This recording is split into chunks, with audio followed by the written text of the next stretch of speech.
Scotland, but for most here, much of Northern Ireland, most of the night will be dry. Dry too across southern and eastern parts of England. That's where we'll see the higher temperatures, though, through the night. Parts of South Wales as well, also holding up at those temperatures in the mid-teens. Quite a damp start, though, for mid and South Wales tomorrow. Rain and drizzle on and off here. There will be a few showers pushing into western Scotland, but much of northeast Scotland starting dry and fine with light winds and maybe even a bit of sunshine coming through. The odd shower too for Northern Ireland, but again, most places here starting dry. There's that dull and damp weather across the west and south coast of Wales. A little bit of light rain and drizzle possible over the Midlands also. To the south of it, mostly fine, but again, quite a cloudy old start to the day. Should get a bit brighter as the day goes on for most places. Certainly a much brighter, drier day for northwest England compared to today, and southwest Scotland too. And any showers in western Scotland tending to fade away. That rain and drizzle easing off across Wales and the Midlands. Maybe a little bit getting into northern parts of Devon and Cornwall. A warm and humid day across the southeast, with temperatures here getting into the high 20s possibly. And then that heat and humidity may spark some thundery showers, initially coming up across the southwest, but the potential for some pretty lively, pretty nasty downpours across the southeast and East Anglia. Lots of flashes of lightning along with some heavy rain, and we'll see a spell of rain working in from the west at the same time, turning things a bit fresher for many of us, with some sunny spells by Thursday afternoon. Heavy showers first thing will be followed by a warm, cosy day. Boxed boilers, sponsors of weather on GB News.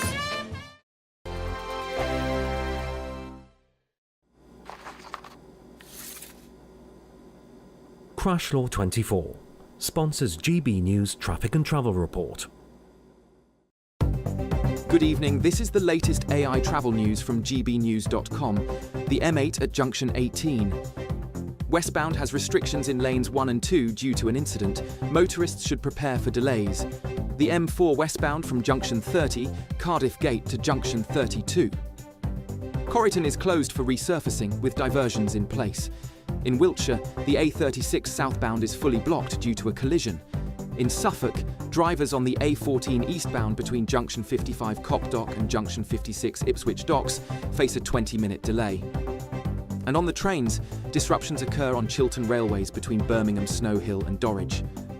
For more travel news, go to gbnews.com. Crash Law 24 sponsors GB News Traffic and Travel Report.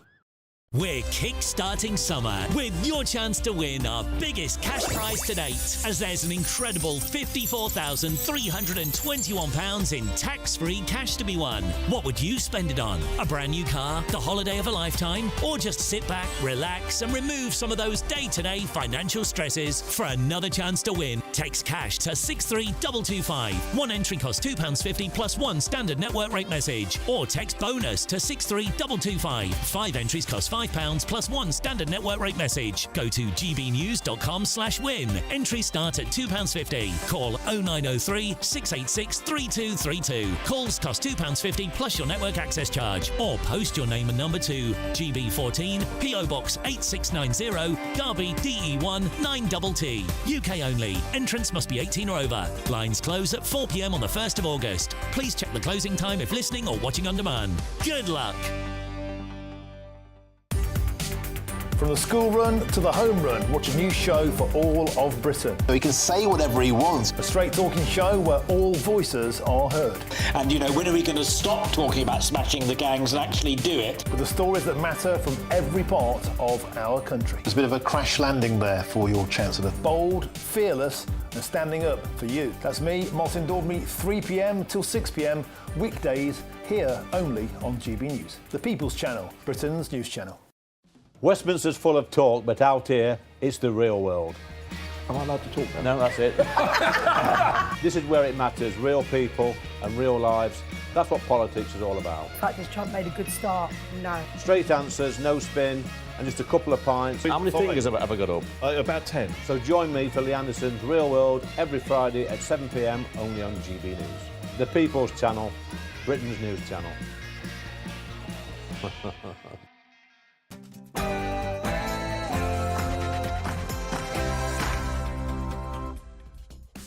Good evening. Donald Trump is very upset with the Israelis we discuss. The Prime Minister pledges 5% on defence spending. Does he really mean it, or are we being gaslighted once again? Afghans being resettled into new luxury housing. Does that make sense? We'll also talk about the mass exodus of the wealthy from Britain, what the implications are and what we can do. But before all of that, let's get the news with Katie Bowen.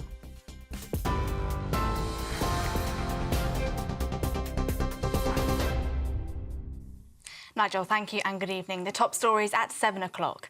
President Trump has said it was his great honour to destroy all of Iran's nuclear capability and, quote, stop the war between Israel and Iran. That's after the president confirmed the ceasefire was still in place.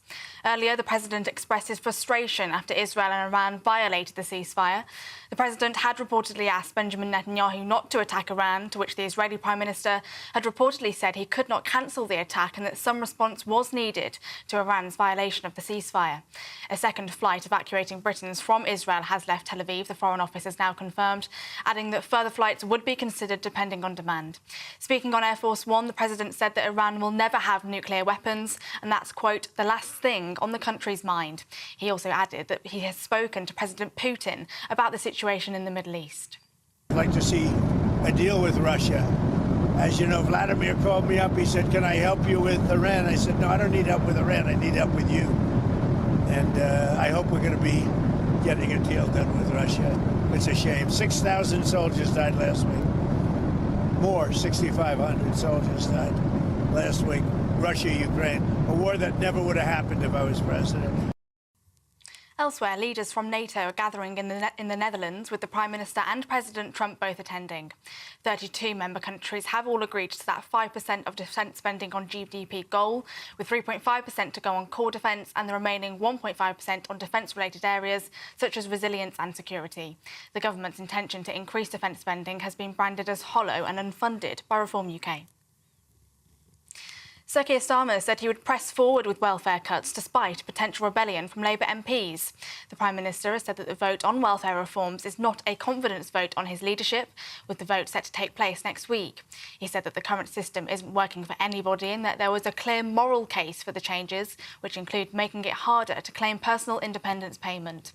An amendment that could kill the welfare bill was spearheaded by senior Select Committee chairs and signed by 108 MPs. While Conservative Party leader Kemi Badenoch said that the Tories will lend their support to the welfare bill if 3 key changes are made, but that there were still flaws. Quite clear that the Prime Minister has got himself into a mess. He's got a huge majority and has, hundreds of rebels. And what I said is that if he can make a commitment at the dispatch box to meet our 3 conditions, reduce the welfare budget, get people into work, and no tax rises, then we can support his bill. There are a lot of problems with this bill. It does not meet many of the things that we would expect to see if you were reforming welfare. And Amazon says it will invest £40 billion in the UK over the next 3 years as it creates thousands of jobs and opens 4 new warehouses. The online shopping giant will build 2 huge fulfilment centres in the East Midlands, which it expects to open in 2027. 2 others in Hull and Northampton were previously announced and are set to be finished this year and next respectively, with 2,000 jobs expected at each site. 2 new buildings will also go up at its corporate headquarters in East London. Amazon is already one of the country's biggest private employers, with around 75,000 staff. Those are your latest GB News headlines. Now let's go back to Nigel. For the very latest GB News direct to your smartphone, sign up to News Alerts by scanning the QR code or go to gbnews.com/alerts.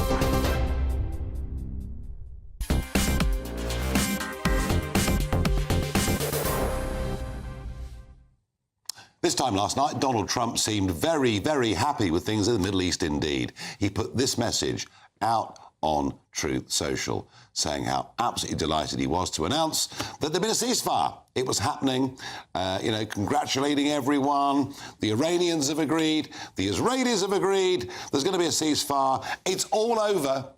And in future, in history, we'll refer to it as the 12-day war. It's all over. I thought, wow, this is very, very exciting. But it wasn't long before it was broken. The Israelis fired some rockets, saying that the Iranians had fired one first. As Donald Trump was about to leave America today to go to The Hague for a big NATO and international security get-together. This was his response to the Israelis in the USA. Not happy with Israel. You know, when I say, OK, now you have 12 hours, you don't go out in the first hour and just drop everything you have on them. So I'm not happy with them. I'm not happy with Iran either. We basically have two countries that have been fighting so long and so hard that they don't know what the they're doing. Do you understand that? Now, I shouldn't laugh because it's serious stuff in the Middle East, but it's a little bit difficult not to. But it does seem to me the significance of that anger is that Israel absolutely desperately needs the support of the American president. And frankly, to have upset them is not very clever. To get a response to that, I'm joined by Brigadier General Cooper Wasser, former Director General of the Israeli Ministry of Strategic Affairs. Brigadier General, thank you for joining me on the programme. The point I'm making is that Israel doesn't have that many friends at the moment. So why did they break the ceasefire that the American president was so proudly boasting of? Well, first of all, thank you for having me. And we didn't break the ceasefire. We responded to a break of the ceasefire by the Iranians after the ceasefire, about 2 hours and a half after the ceasefire. The Iranians launched missiles towards northern Israel, and there was a need to make it clear to the Iranians that this is unacceptable. And the way to send this message was to hit back. And then President Trump interfered and asked us to calm down. And because, as you said, we don't have that many friends, we have to keep this friendship, and we cherish it. We decided to calm it down, and we just hit a small target in near Tehran just to send a message, and came back home. Yeah, I mean, I guess that what the president was really saying is that two wrongs don't make a right. But how do you see, you know, that happened yesterday. There's been nothing since, at least that's as I understand it. What is the situation right now? Is there a genuine ceasefire for the moment or not? Yes, I think there is a genuine ceasefire, and that's one thing that's important. But even more important is what happened before the ceasefire.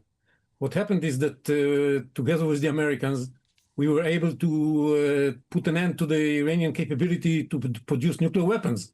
This is great news for the security of Israel, but also for the security of the international community, and for the Americans and for the British and for everybody else, to know that after so many years that we were under the shadow of this threat, we put an end to this capability of the Iranians to produce nuclear weapons. And this was not easy. The Iranians have built such a huge program to build this nuclear weapon that dealing with it required quite a lot of effort. And we needed the Americans to do some of the job because some of these facilities were built deep underground. Yeah. So together with the Americans, we send a message to the Middle East and to the rest of the world that when we are determined to deal with these kind of threats, we are able to do that. And I think this is very important for the Iranians to know that if they are going to try again to build a nuclear weapon, we won't wait until the last moment as we did this time. We should intervene very early. That message is loud and clear. Thank you very much indeed for joining us this evening on the programme.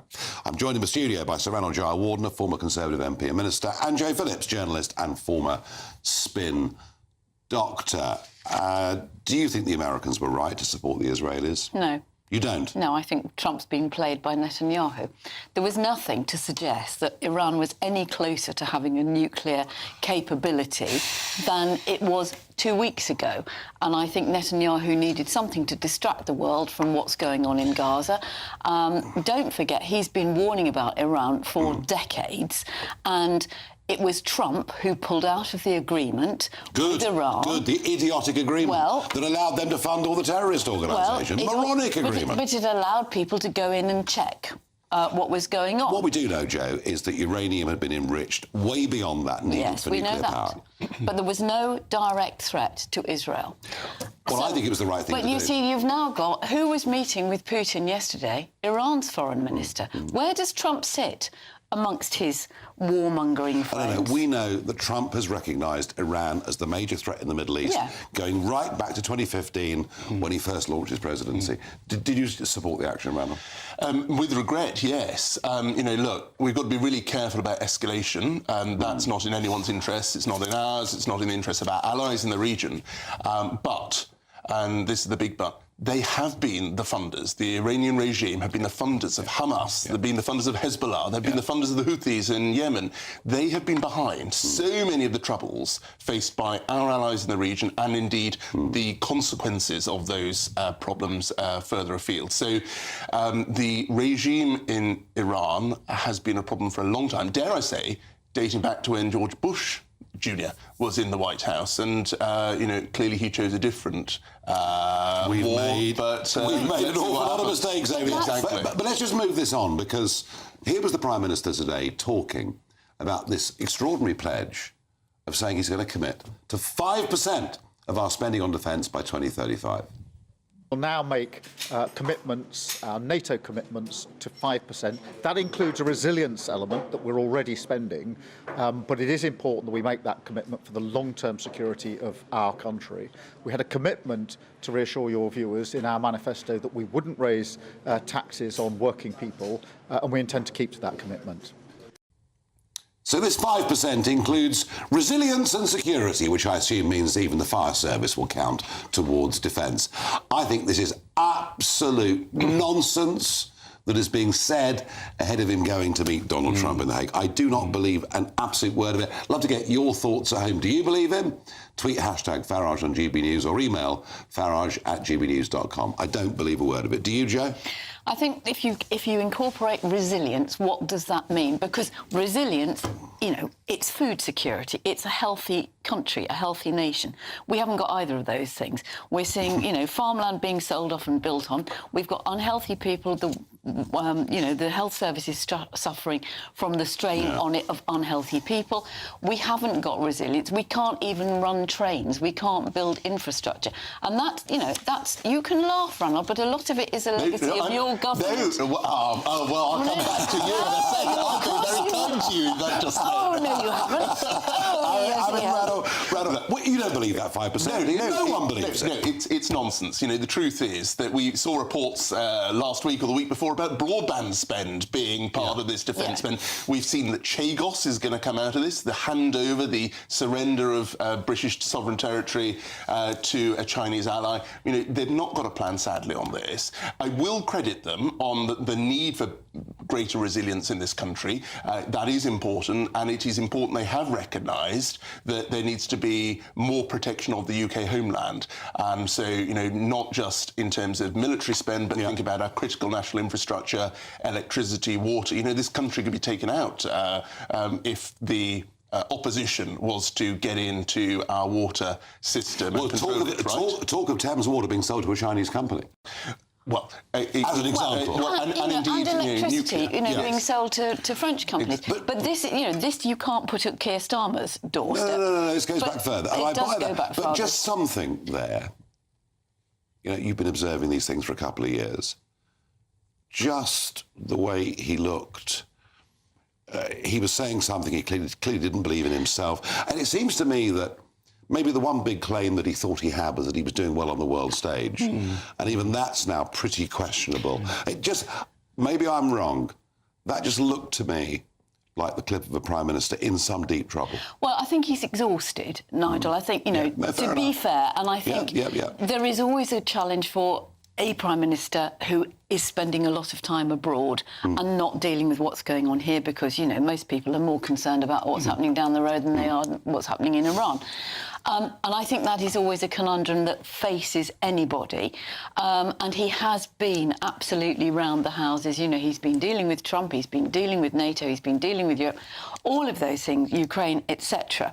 So I think you have to give him credit that he's managed to be quite calm and sensible in treading that tightrope. Was that 5% speech sensible? No, I think the problem is that what I expected from Keir Starmer, and I think a lot of people did, was OK, he was going to be, Clement Attlee Mark II to Boris Johnson's, Poundland Churchill, if you like, but somebody really boring, but he'd just get on with the job. You've got to have a grown-up conversation with the people of this country, and that does mean saying, if we are going to do this, it's going to cost X, or you're going to have to go without this.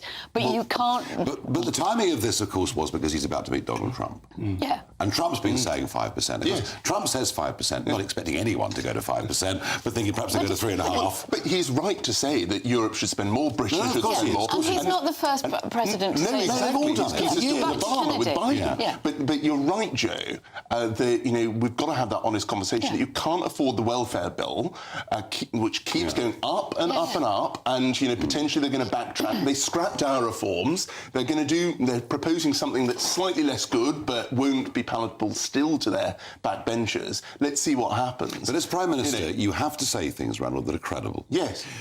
They can be unpalatable. Yes. But they have to be credible. Yeah. I just don't think the way he looked, and Joe made a point, he's probably very... And I get that on a human level. I don't think that was a credible speech. Well, he's not got the evidence to back it up. This is correct. And also, just on the point of him being tired, look, he'd never served as a minister ever before, so perhaps he's just unprepared for what has faced him in that office. This isn't a personal attack on him. This is just an observation. And he is not a natural communicator. I mean, he looks wooden. He looks as though somebody's given him something to read. There is no passion or commitment. On the other hand, he wasn't quite as oleaginous as Mark Rutte, the NATO Secretary-General, who could not have been further into Donald Trump's trousers with his, we're basically going to do what you want. But maybe that's better together. But maybe that's better than President Macron, who basically says that what the Americans did in Iran on Saturday night was illegitimate. He's on the verge of recognising independent Palestine, which will be a reward to Hamas. Is that really very sensible? I think Europe has got to recognise that the US at the moment under Trump is not a reliable ally. Really? Because he is Do you really think? Yeah, I do. Do you really think the Americans are not a reliable NATO ally?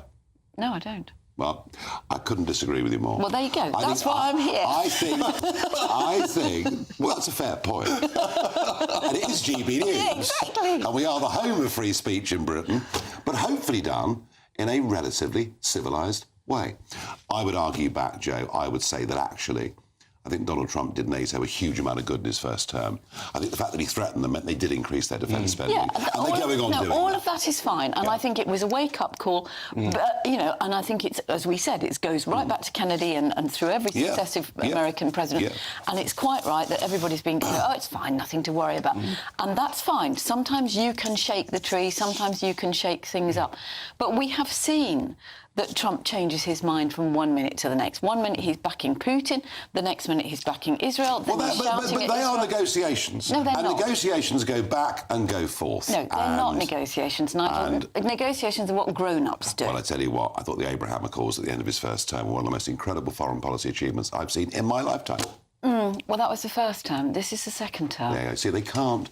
Those with Trump derangement syndrome can't credit him with anything good at all. On that note, we'll take a break and we'll come back and we'll ask, where do we house everybody? Where do we house those that come illegally? But equally, where do we house those that are genuine refugees? We have a real problem.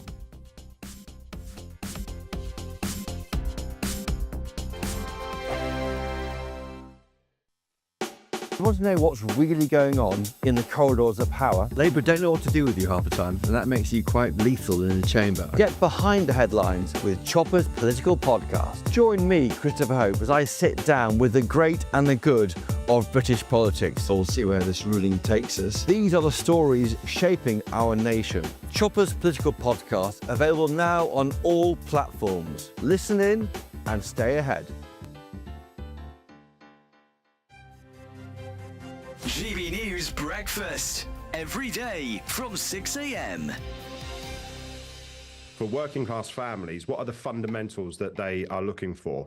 They're looking for good housing, they're looking for good schools, they're looking for good jobs that give them a fair day's wage for a fair day's graft, they're looking for a strong NHS, and they're looking for safe communities to live in. When you have all of those foundations in place, then it means that children, young people, they can flourish, they can do well alongside their parents and their grandparents. And I think if you look at what this Labour government has done, we're 10 months into a 5-year programme here, by the way, but in the first 10 months of this new Labour government, they have put major policy reforms in place across all 5 of those key foundations for working class families. And so I'm confident that we're starting to see some of it here in Basildon, where Basildon is starting to get better again. I'm confident that by the end of this Parliament, because of what the government is doing now, we will start to see some positive changes for working class families. OK, Christo, what do you make of it? I think that Bridget Phillipson makes a very fair point when she says that white working class families and those peoples are being left behind. But unfortunately, her actions as Education Secretary don't align with what I believe are these completely hollow words. So, for instance, we've seen white working class boys particularly, but now girls, falling behind in education for absolutely years. So why Bridget Phillipson would then bring in a policy that is seeing, by the latest figures, 13,000 private school pupils entering the state school system, why on earth she would bring in that kind of policy, whilst then having the audacity to say that she's worried about white working class pupils not doing so well, is beyond me. GB News, the People's Channel. It's Patrick Christys tonight, and here we do things differently. It's explaining the absolute madness of this, doesn't it? It's explosive. I mean, this is very good. It's lively. 850. Your government sat there, Sean, and it did nothing. It's controversial. And the Middle East has been in turmoil since before I was born. It's everything you need to kickstart your evening. Everyone's had their Weetabix tonight. I love to see it. That's Patrick Christys tonight, weeknights from 9 p.m. Only on GB News, the People's Channel, Britain's news channel.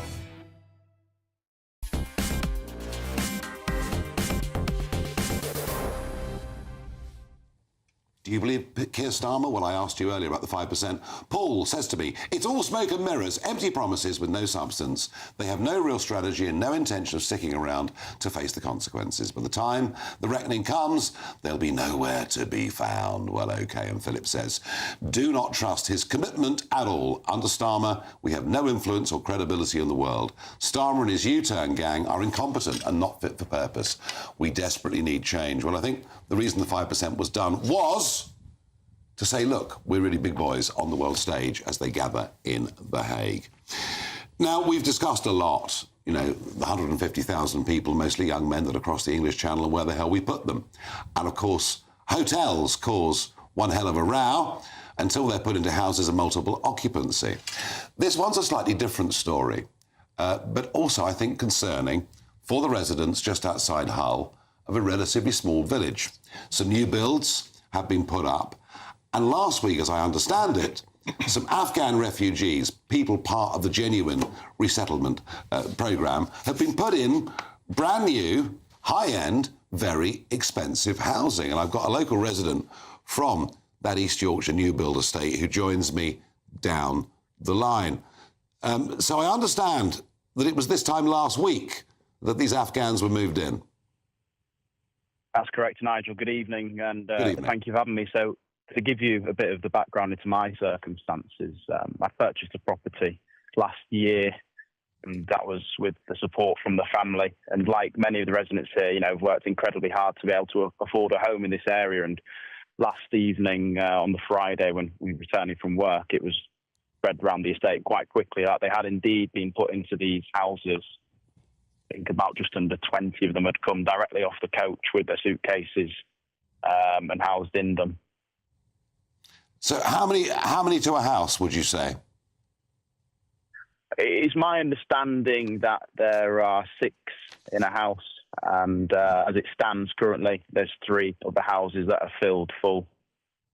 Obviously, there's some anger around the estate for various reasons. I think the main issue here is there's a lack of transparency. It's made people feel blindsided, and there's obviously that worry that this could have an impact on property values in the area. I think we all believe in a fair and well-planned social housing, and this isn't about where people come from or who they are in that sense, but it's ensuring that the changes, if they are to be done in the neighbourhood, are done transparently in a way that respects the investments and the hard work of the existing residents. The the price range of the properties, especially on this estate, it is one of the most affluent, expensive areas within this vicinity of Hull, where you've got houses ranging from 300,000 to, you know, $500,000, and then for somebody to put in at the expense of ourselves, to me, it just doesn't seem a good use of taxpayers' money.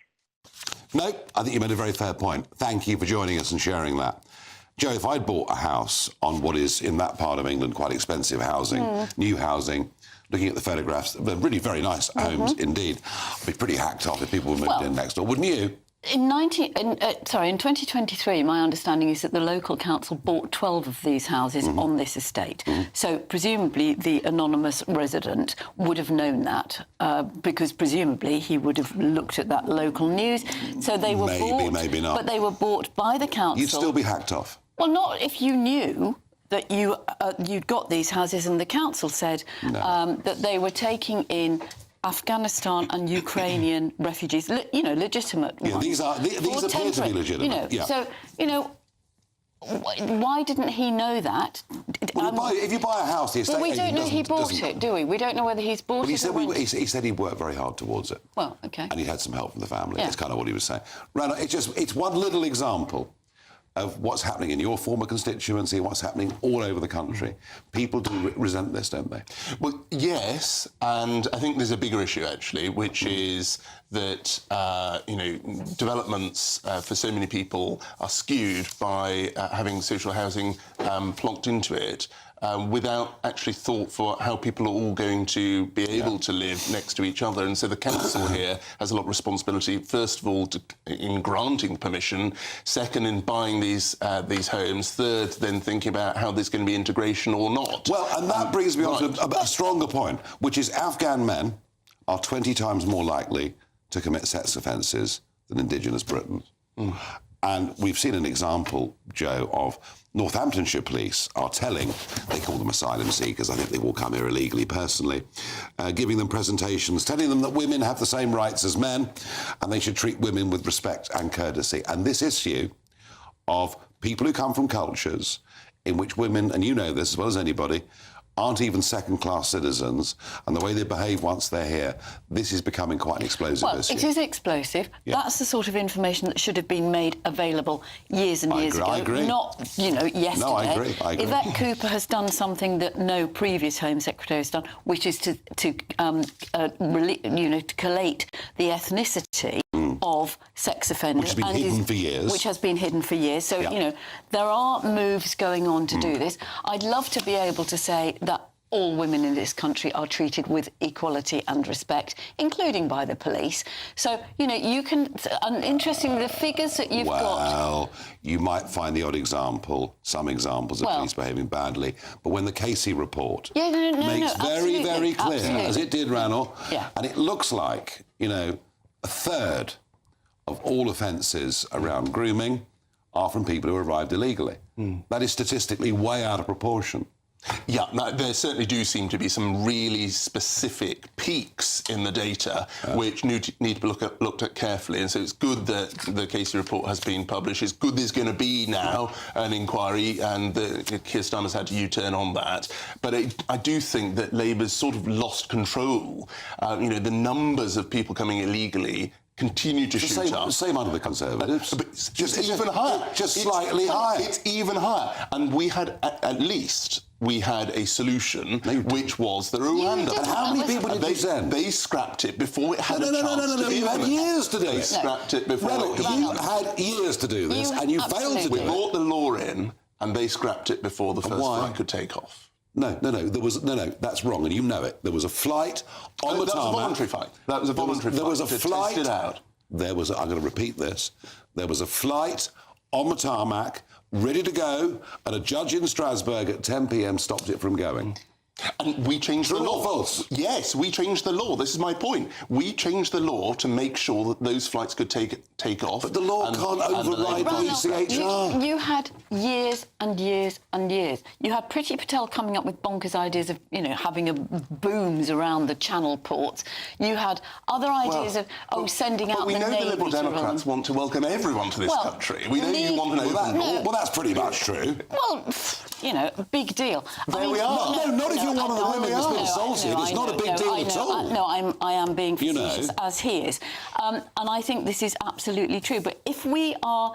This is the sort of information that should be there anyway. You know, in the same way as if any of us were going to a foreign country, we would expect to, you know, have the sort of wherewithal to know how to behave, how to dress, etc., how not to offend people. So that's, you know, the fact they're doing it now is a bit ridiculous because this is the sort of thing that should have been done. These men aren't going to change, are they? Well, I don't think you can blanket everybody, Nigel. I'm not blanketing everybody. I'm just looking at the stats. And the stats also show and they're that worrying. the single biggest group of people committing sexual offences are from India. Well, that depends. You know, I mean, there is a religious element to this too. I tell you what, I'm going to draw stumps because we could go on this forever, but I do feel that this is going to become a much, much bigger issue and a more explosive issue than it is. A spokesman from East Riding Yorkshire Council said they were successful in obtaining grant funding under the Local Authority Housing Fund to acquire housing, specifically for those on the Afghan resettlement programme. The families will be supported by the Council and the Refugee Council. They've been placed together so they can provide support to each other. Well, provided they do that and don't upset and affect the community, all will be well. We'll see. In a minute, record numbers of wealthy people are leaving Britain. I believe this is a disaster for our country.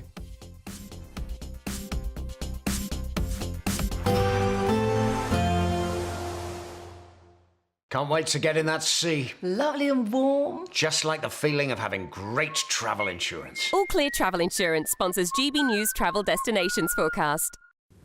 If you or someone you know is heading further afield over the next few days, you can expect widespread sunshine across the Mediterranean, and it's going to be breezy for Greece. The usual seasonal wind blowing through the Greek islands as a result of heat building over Turkey. The heat builds over Italy and the Balearics during the next few days. We're going to see unusually high temperatures during Wednesday, Thursday, Friday, and it's mostly fine across Iberia and into the Canary Islands. But you can see the temperature rise in Italy there up to the mid to high 30s. All Clear Travel Insurance sponsors GBNews Travel Destinations Forecast. Evening, welcome to your latest weather update from the Met Office here on GB News. Quite a grey start for many tomorrow, but overall a dry and a bright day. I think we'll see some sunny spells coming through. The likelihood, though, of some big showers later tomorrow. Back to this evening, though, and these weather fronts are dangling across the UK. This cold front is slipping southwards. To the south of it, still pretty warm and humid. Still some rain and drizzle, too, over parts of Wales and northwest England. The odd shower in western Scotland, but for most here, much of Northern Ireland, most of the night will be dry. Dry, too, across southern and eastern parts of England. That's where we'll see the higher temperatures, though, through the night. Parts of South Wales as well, also holding up at those temperatures in the mid-teens. Quite a damp start, though, for mid and South Wales tomorrow. Rain and drizzle on and off here. There will be a few showers pushing into western Scotland, but much of northeast Scotland starting dry and fine with light winds and maybe even a bit of sunshine coming through. The odd shower too for Northern Ireland, but again, most places here starting dry. There's that dull and damp weather across the west and south coasts of Wales. A little bit of light rain and drizzle possible over the Midlands also. To the south of it, mostly fine, but again, quite a cloudy old start to the day. Should get a bit brighter as the day goes on for most places. Certainly a much brighter, drier day for northwest England compared to today, and southwest Scotland too. And any showers in western Scotland tending to fade away. That rain and drizzle easing off across Wales and the Midlands. Maybe a little bit getting into northern parts of Devon and Cornwall. A warm and humid day across the southeast, with temperatures here getting into the high 20s possibly. And then that heat and humidity may spark some thundery showers, initially coming up across the southwest, but the potential for some pretty lively, pretty nasty downpours across the southeast and East Anglia. Lots of flashes of lightning along with some heavy rain, and we'll see a spell of rain working in from the west at the same time, turning things a bit fresher for many of us with some sunny spells by Thursday afternoon. Hi, I'm Michelle Dewberry, and my show is your opportunity to cut through all the noise and dive in headfirst to some robust debates. Ideas clash. Situation, Because the failure is... You're deliberately avoiding my point. Nothing's held back. And if you think this is the end of it, wait for more. And we do not shy away from the difficult stuff. Sometimes I want to shake people and say, if only you understood. So join me on Jubes & Co. weeknights at 6 p.m, only on GB News, Britain's news channel. Good Afternoon Britain isn't just about us. The wonderful thing about this programme is it's about everyone watching. It's an interactive programme. Well, there absolutely is something to see here, and we're going to be talking about it more. Whether it's breaking royal news, please bring us up to date, or indeed a particularly punchy speech in the House of Commons. Very, very curious. We bring it to you live, and then we bring you live reaction as well. That's Good Afternoon Britain, weekdays from midday. Only on GB News, the People's Channel, Britain's news channel.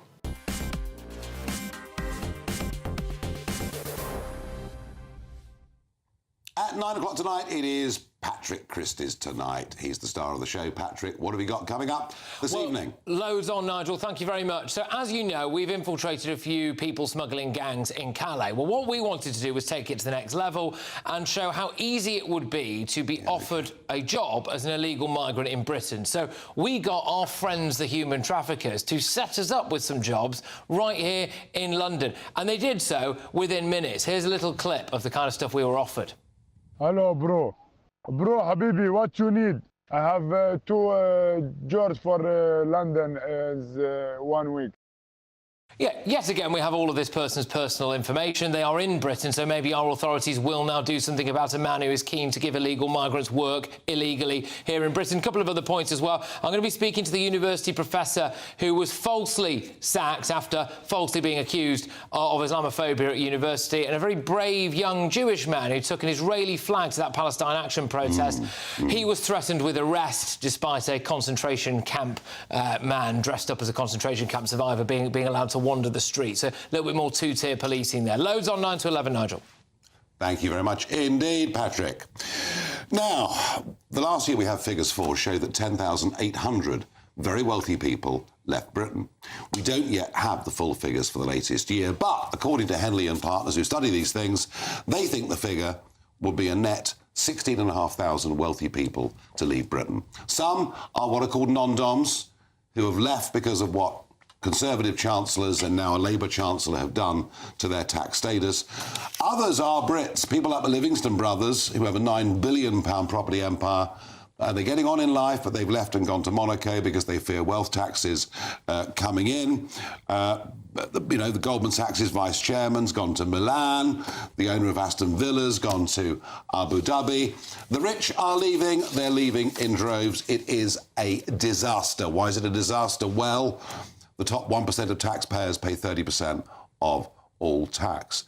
And even with the non-doms, which there's been controversy around, the average non-dom pays £120,000 income tax every year, let alone what they spend on VAT, let alone what they spend on employing staff, let alone what they spend on stamp duty, corporation tax, and you name it. It's the worst exodus, not just of wealth, but of talent, of entrepreneurs, of job creators that Britain's had since the late 1970s. And I think this is a disaster. Ranul, it was Jeremy Hunt that really started this.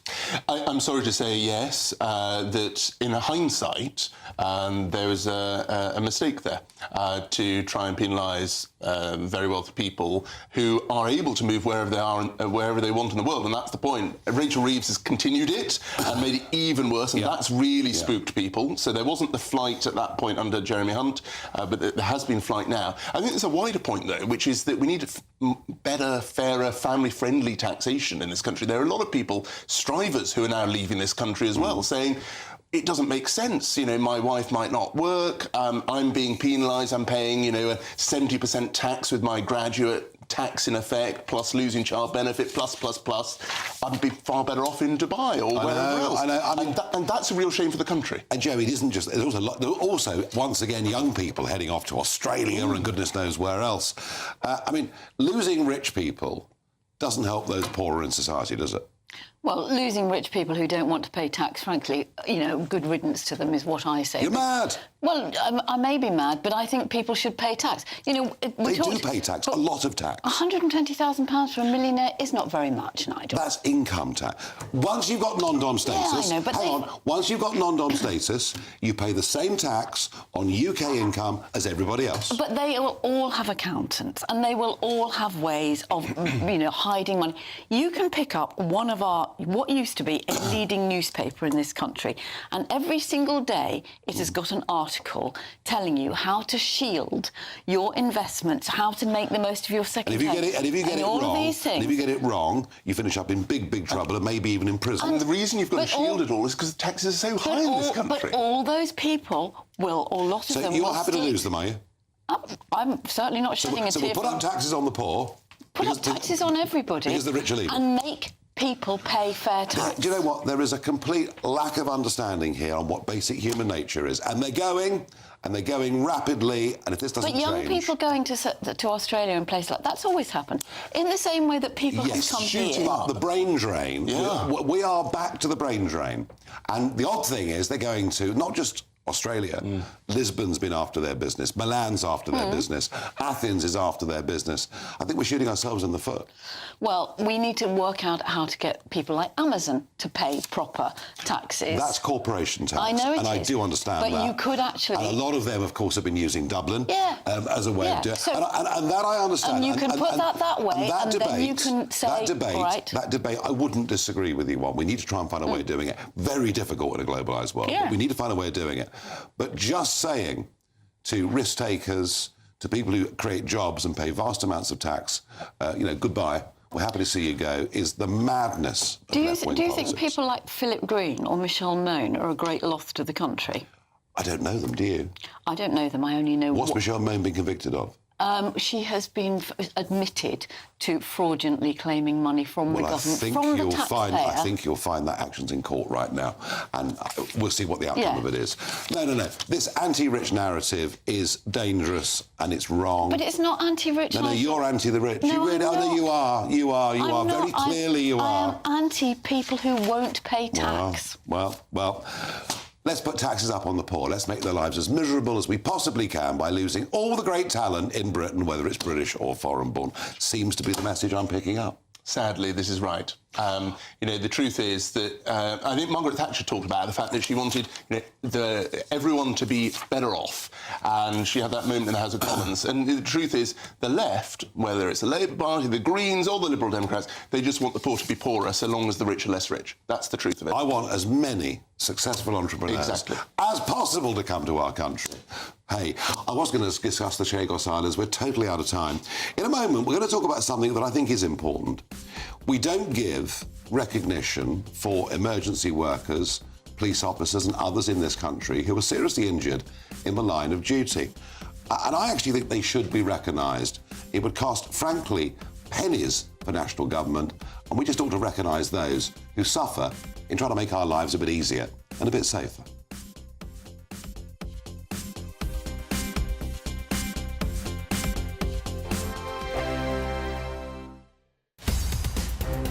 In the GB newsroom, we bring you the news as it happens. With our team of dedicated journalists across the UK, we're ready to keep you up to date with what's happening every half an hour, every single day. Bulletins here on GB News, the People's Channel, Britain's news channel. Mornings don't have to be tiresome, especially if you have the right company. Wake up to news as it happens, opinion and debate, and of course, a little bit of entertainment too. Because when the kettle's on, we're on. That's Breakfast on GB News, a show worth waking up for. Every morning from 6 a.m. Only on the People's Channel, Britain's news channel. We'll spread the news, you spread the word. From the school run to the home run, watch a new show for all of Britain. So he can say whatever he wants. A straight-talking show where all voices are heard. And, you know, when are we going to stop talking about smashing the gangs and actually do it? With the stories that matter from every part of our country. There's a bit of a crash landing there for your Chancellor. Bold, fearless and standing up for you. That's me, Martin Daubney, 3 p.m. till 6 p.m, weekdays, here only on GB News. The People's Channel, Britain's news channel. Westminster's full of talk, but out here, it's the real world. Am I allowed to talk No, now? that's it. This is where it matters, real people and real lives.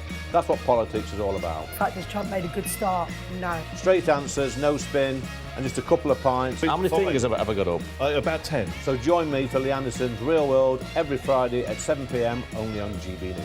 The People's Channel, Britain's news channel.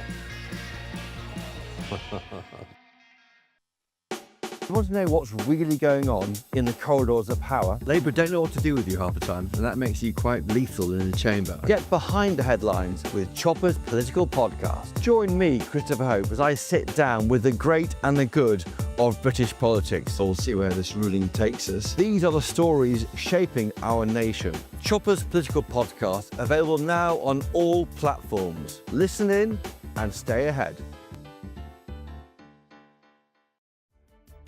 What is the state of our economy? What is the state of our National Health Service? What is the state of our schools? What on earth is going on? Understanding Britain means understanding the state we are in. This is State of the Nation with me, Matt Goodwin, Wednesdays, Thursdays and Fridays from 8 p.m. on GB News. Join me, Nana Akweer, for an informative, interactive news programme with a difference. It's fun. No, he didn't say that, though. I'm so surprised. I think there's an element of truth to that. Join me from 3 p.m. every weekend, only on GB News, Britain's news channel.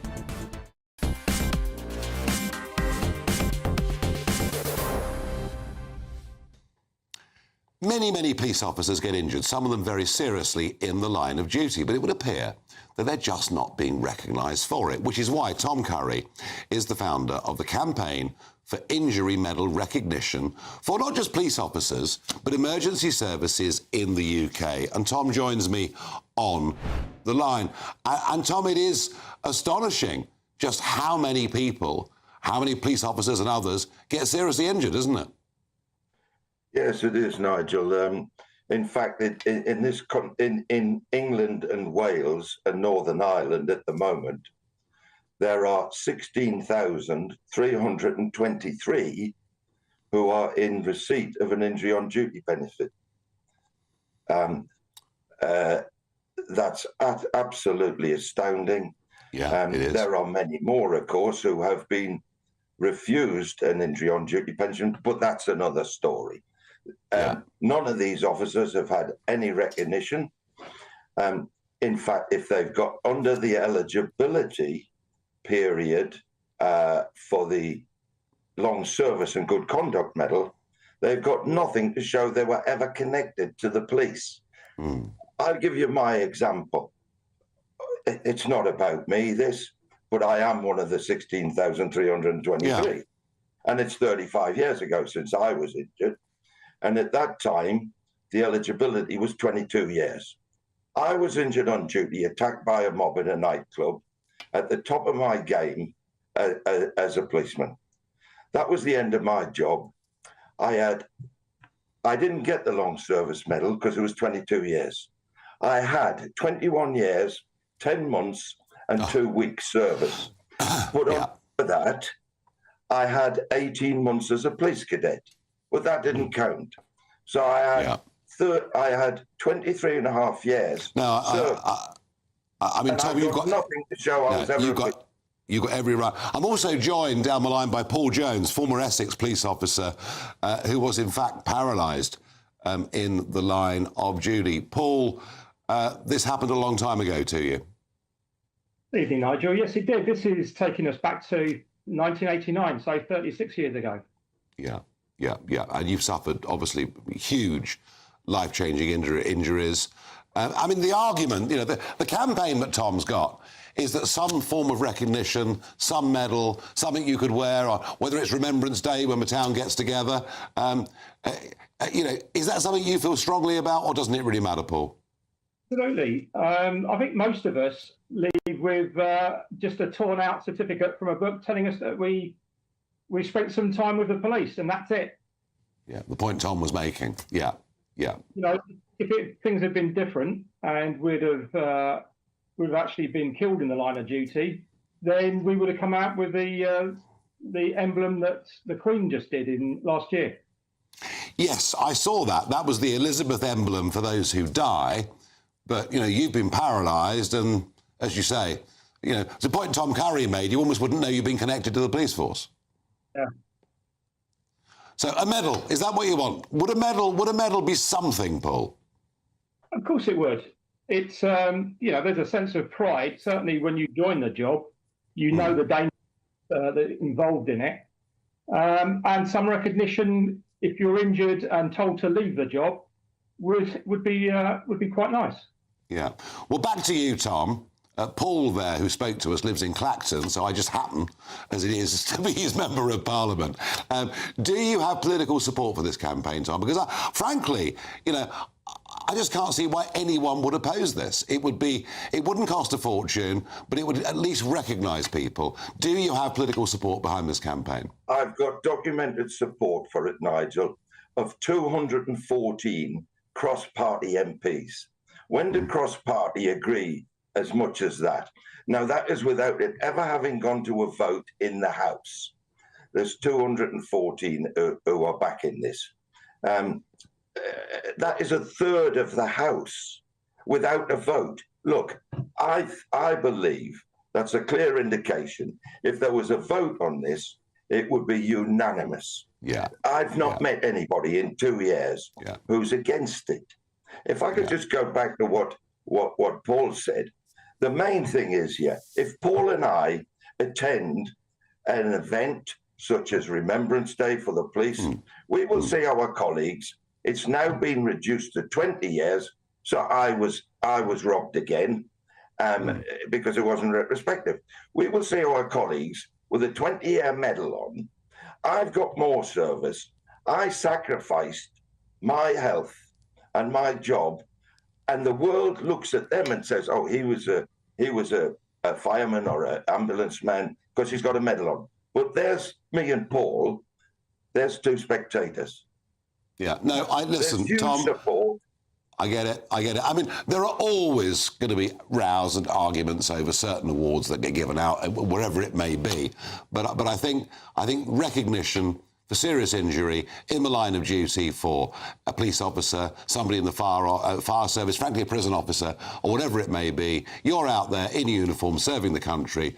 That should be recognised. Gentlemen, thank you for both coming on the show. And I tell you what, I'll add my name to that list, Tom. So thank you very much indeed.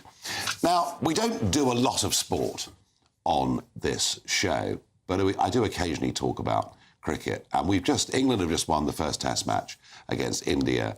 It's the second highest ever fourth innings score. And Jacob Rees-Mogg joins me, who's a fellow cricket fan. And there'll be people watching who aren't, but amazingly, this game is growing around the world. It's massive. When India play Pakistan, 1 billion people watch the television. I was in America recently. I met the chair of the American Cricket Federation. The game's booming over there as well.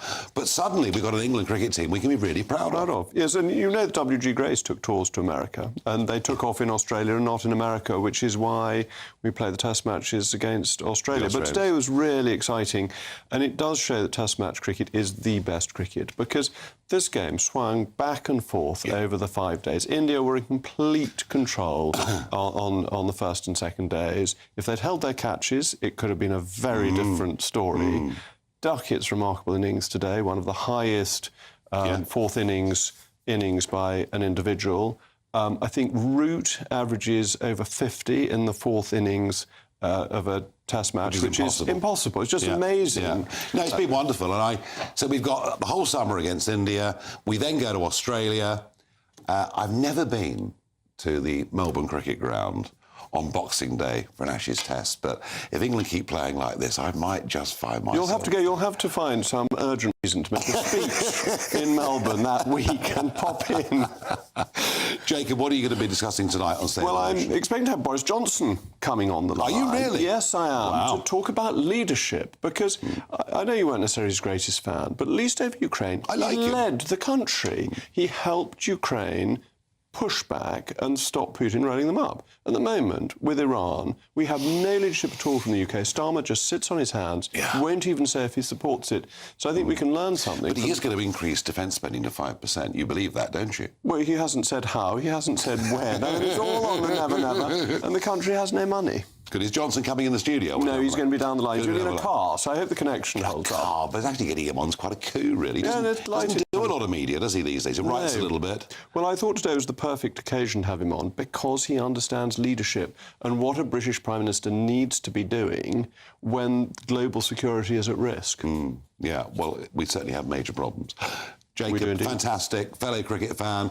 For those of you that are bored by cricket, I'm sorry about that chat. But hey, our national team is doing brilliantly. What on earth is wrong with that? I'm back with you tomorrow night at 7 p.m. live. But before that, let's have a look with Alex Deakin at the all-important weather.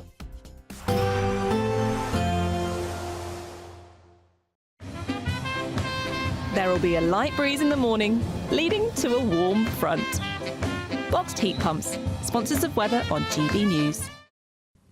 Evening, welcome to your latest weather update from the Met Office here on GB News. Quite a grey start for many tomorrow, but overall a dry and a bright day. I think we'll see some sunny spells coming through. The likelihood, though, of some big showers later tomorrow. Back to this evening, though, and these weather fronts are dangling across the UK. This cold front is slipping southwards. To the south of it, still pretty warm and humid. Still some rain and drizzle, too, over parts of Wales and northwest England. The odd shower in western Scotland, but for most here, much of Northern Ireland, most of the night will be dry. Dry, too, across southern and eastern parts of England. That's where we'll see the higher temperatures, though, through the night. Parts of South Wales as well, also holding up at those temperatures in the mid-teens. Quite a damp start, though, for mid and South Wales tomorrow. Rain and drizzle on and off here. There will be a few showers pushing into western Scotland, but much of northeast Scotland starting dry and fine with light winds and maybe even a bit of sunshine coming through. The odd shower too for Northern Ireland, but again, most places here starting dry. There's that dull and damp weather across the west and south coast of Wales. A little bit of light rain and drizzle possible over the Midlands also. To the south of it, mostly fine, but again, quite a cloudy old start to the day.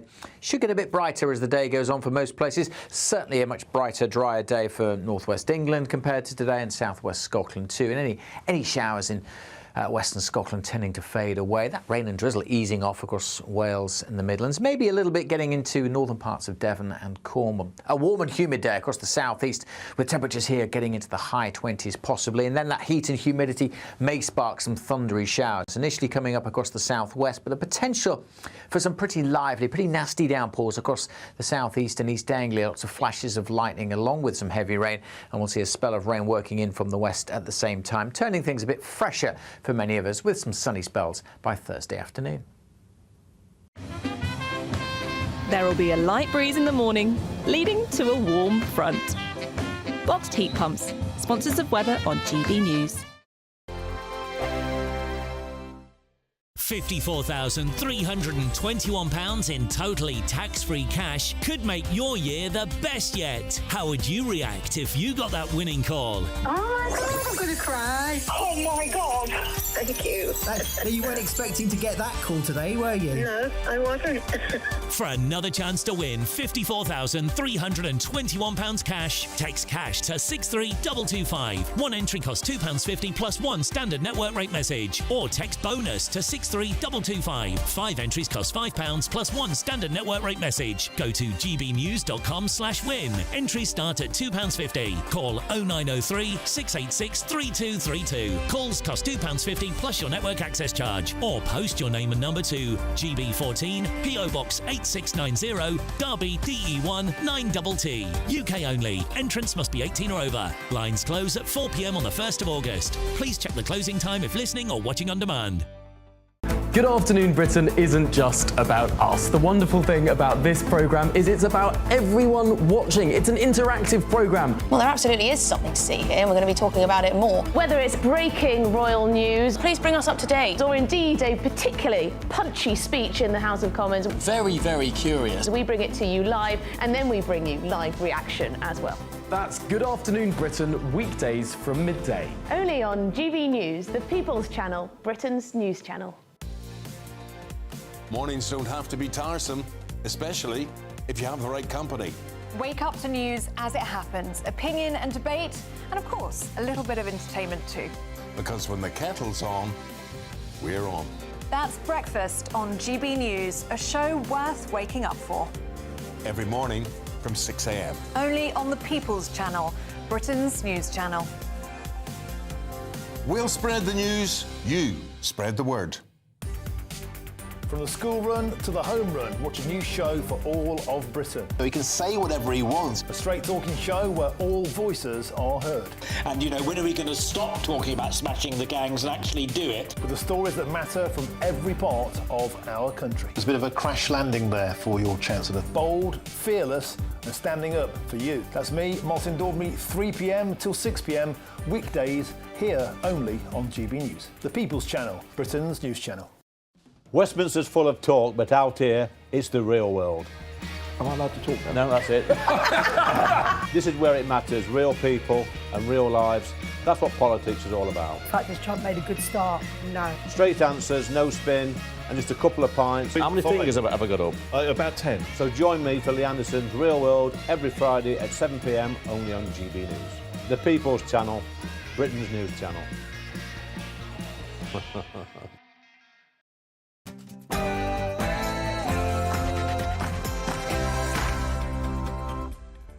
Hello, good evening. It's me, Jacob Rees-Mogg, on State of the Nation. Tonight, as the Middle East hovers between peace and war, Sir Keir Starmer continues to vacillate over whether he stands with Donald Trump. Tonight, we expose his failed leadership and ask one of his more decisive predecessors what he thinks. Boris Johnson will be joining me in a moment. Meanwhile, the Labour government is scaring wealth out of the country, making us all poorer. Tonight, we will debate the tax the rich until the pipsqueak approach, which has led to the exodus of 16,000 tax refugees.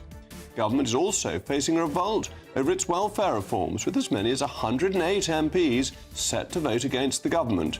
Plus, I will be joined by the legendary journalist and biographer Tom Bauer to reflect on the late Queen Elizabeth II following the announcement of her new memorial. State of the Nation starts now.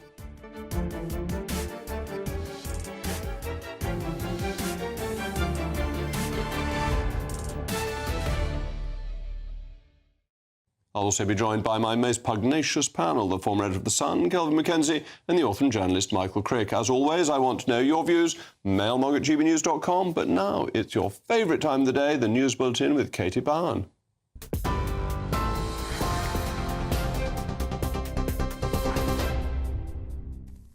Jacob, thank you and good evening. The top stories at 8 o'clock.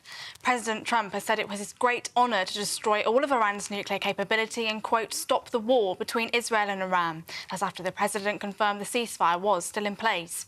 Earlier, the president expressed his frustration after Israel and Iran violated the ceasefire. The president had reportedly asked Benjamin Netanyahu not to attack Iran, to which the Israeli Prime Minister had reportedly said he could not cancel the attack and that some response was needed to Iran's violation of the ceasefire. In the last few moments, Mr. Netanyahu has said that Israel never had a better friend than President Trump in the White House. Elsewhere, a second flight evacuating Britons from Israel has left Tel Aviv, the Foreign Office has confirmed, adding that further flights would be considered depending on demand. Speaking on Air Force One, the president said that Iran will never have nuclear weapons, and that's, quote, the last thing on the country's mind. He added that he also spoke to President Putin about the situation in the Middle East.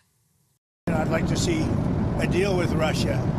As you know, Vladimir called me up. He said, can I help you with Iran? I said, no, I don't need help with Iran. I need help with you. And I hope we're going to be getting a deal done with Russia.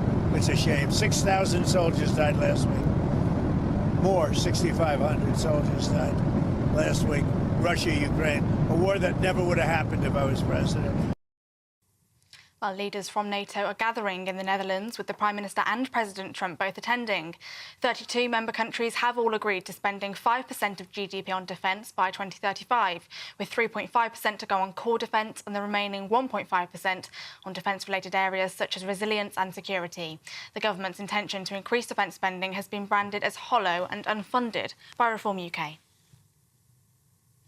Sir Keir Starmer said he would press forward with welfare cuts despite a potential rebellion from Labour MPs. The Prime Minister has said that a vote on welfare reforms is not a confidence vote on his leadership, with the vote set to take place next week. He said that the current system isn't working for anybody and that there was a clear moral case for the changes, which would include making it harder to claim personal independence payment.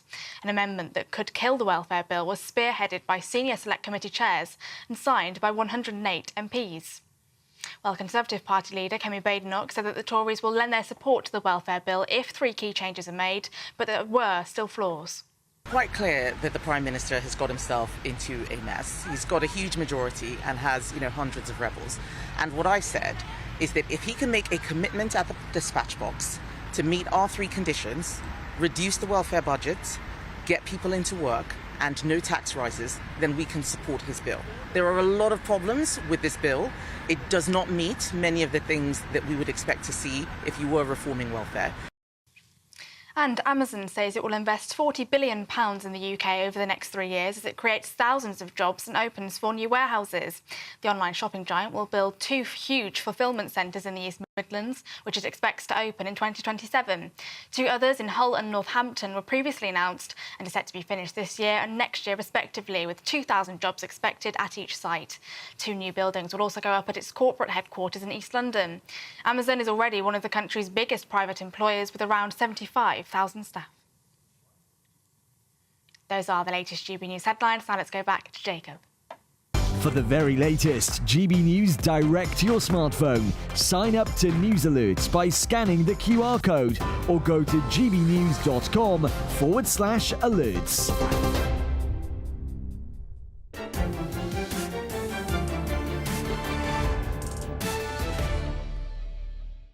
Welcome back to Save the Nation. The Middle East is in a state of vacillation. Yesterday we saw this.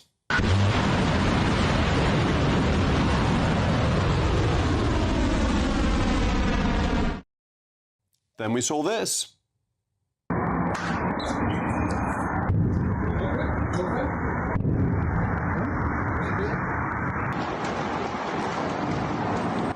But then it emerged, perhaps not surprisingly, that not only that none of the Iranian rockets hit the US base in Doha, but that a ceasefire agreement had been reached at 11 o'clock British summer time. Donald Trump announced on Truth Social that there will be a complete and total, capital letters, ceasefire.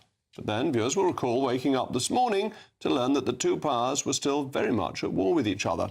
Donald Trump expressed discontent with both countries, ordering them to stand down before announcing the ceasefire was back in effect. And now, frankly, no one really knows if there is a war or not.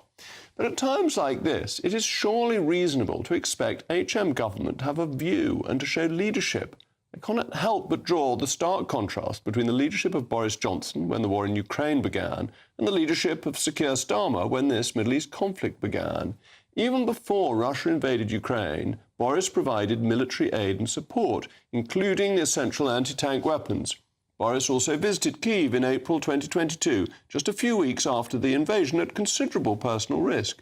Boris sanctioned Russian leaders and oligarchs, he provided military training for Ukrainian troops, and crucially was a voracious champion of the moral cause of Ukraine on the world stage. Meanwhile, our current leader doesn't even appear to know what his position is on the war. Here's a reminder of what the Prime Minister said when asked if he could support the US if attacked yesterday. The US has now taken action to alleviate that threat. It is important that we now de-escalate the situation, stabilise the region, and get the parties back around the table. Well, Winston Churchill once said, to each there comes in their lifetime a special moment when they are figuratively tapped on the shoulder and offered the chance to do something unique to their talents. What a tragedy if that moment finds them unprepared or unqualified for the work that would be their finest hour. Well, I'm afraid this conflict has exposed Sir Keir Starmer as unprepared or unqualified at a time when the world is on the brink. As ever, let me know your views, mailmog@gbnews.com. Now, before we bring you Boris Johnson, the one and only, with me now is the Times columnist and author, Melanie Phillips. Melanie, where are you at the moment? Because I know you're very often in Israel. Yes, indeed. I'm in Jerusalem at present. And are you safe? Have the missiles from the Iranians stopped raining down on you? Well, you know, it's a bit like having a new baby. We're up all night with the alarms and the sirens. We hope that this will be the first night when we can actually sleep peacefully in our beds, but who knows? Anything can happen, really. And what are you hearing from the Israeli government? Do they believe that the Iranian nuclear program is now ended, or do they think there's still more work to be done? Well, they have not vouchsafed their opinion to me, so I'm really speculating what they think, and I can really only tell you what I think, which is that obviously great damage has been done to the Iranian nuclear program. The centrifuges, as far as we can see, have been destroyed. There is a question, however, about what's happened to the uranium, which was supposedly in Fordo. Nobody really knows whether it was buried under the rubble or whether it was spirited out. And that is a cause of some concern. Prime Minister Netanyahu made a gnomic remark a few hours back in which he said, I'm not prepared to divulge. You know, he said, we are keeping a very close eye on this and we have some intel on it, but I'm not prepared to tell you what it is. Now, that implies that there is something that's not quite right here, that the uranium has gone missing. Now, I mean, I'm not a scientist. I don't think it can be transformed into a nuclear bomb that can be on a missile that can hit us. But I am given to understand that it can do some damage, more than damage, that it's dangerous, and that it's running around, possibly running around there. And there are other things that quite clearly both President Trump and Prime Minister Netanyahu think have to be done. There is a so-called negotiation about to take place, or has already started taking place, between America and the Iranian regime. I say so-called because negotiations in the past have involved the Iranians running rings round the hapless Westerners who really don't understand where they're coming from. But nevertheless, there is stuff to be negotiated, according to President Trump, in order to make sure that the Iranians never get a bomb or their hands anywhere near a bomb again. Now, President Trump seems absolutely certain. He has said today many times they are not going to get the bomb. They are not going to get nuclear weapons. It's the last thing on their minds. They're going to become a great trading nation. What planet's he on? These people live for the destruction of Israel and the destruction of the West. For them, it is a religious imperative. They do not stop. Even though they've had these tremendous setbacks, they will try to continue. While the regime exists, they will try to continue. So the idea that, they are a great trading nation. Iran is a great people. Iran as a country is a great trading nation, has been and can be again. But the regime is completely pernicious. It is still at war with America. It is still saying death to America. It is still saying we intend to carry on pursuing our nuclear ambitions. We intend to carry on destroying Israel. Now, if you're in Israel, which I am, you believe them, because they have spent many years murdering a very large number of people, Israelis and non-Israelis, Jews and non-Jews, in pursuit of this infernal end. They are not going to stop. And don't you think it's a bit peculiar that the British government has no view on this at all, won't say whether it thinks it's legal, won't say whether it's supporting Israel and the United States, and seems to be a sort of slightly quisling nation in respect to Iran? Well, I think we can draw the conclusion that they do have a view. I believe they have a very strong view. I think that they believe that the war that Israel, they think that Israel launched a war against Iran by Israel's strike whenever it was, 9 days ago or so. They believe that was illegal. I believe that they are wrong. I believe that, I don't know what the Attorney General, Lord Hermer, has said. We've not been privy to his conclusions, and they've not told us. The government refuses to tell us whether they think that the war is legal or not, whether Israel's strike is legal or not, whether America's strike is legal or not. And I think the fact they refuse to tell us means that we can be pretty sure they think it's not legal, I think on completely wrong legal grounds. But the fact is that Britain has form in this. Britain believes, I mean, if you've heard it from Mr. Starmer, from Sir Keir Starmer over and over again, the correct route is not war, it is diplomacy and negotiation. This is what has led the British down that rabbit hole years ago when it was the cheerleader for the disastrous 2015 Obama-brokered nuclear deal, which would have given Iran legitimately a nuclear weapon after a few years' delay. The British do not seem to understand that when you are dealing with a genocidal, apocalyptic, fanatical regime which believes they have a God-given duty to destroy Israel and destroy America and destroy the West, there is no negotiating with that position. The British cannot understand that. They think that ultimately that you can do a deal with them. Thank you very much. That couldn't be clearer. I'm now joined by the former Prime Minister of the United Kingdom, the one and only Boris Johnson. Jacob. Mr. Johnson, Boris, thank you for joining me. It's an honour to be on your show, Jacob, at last.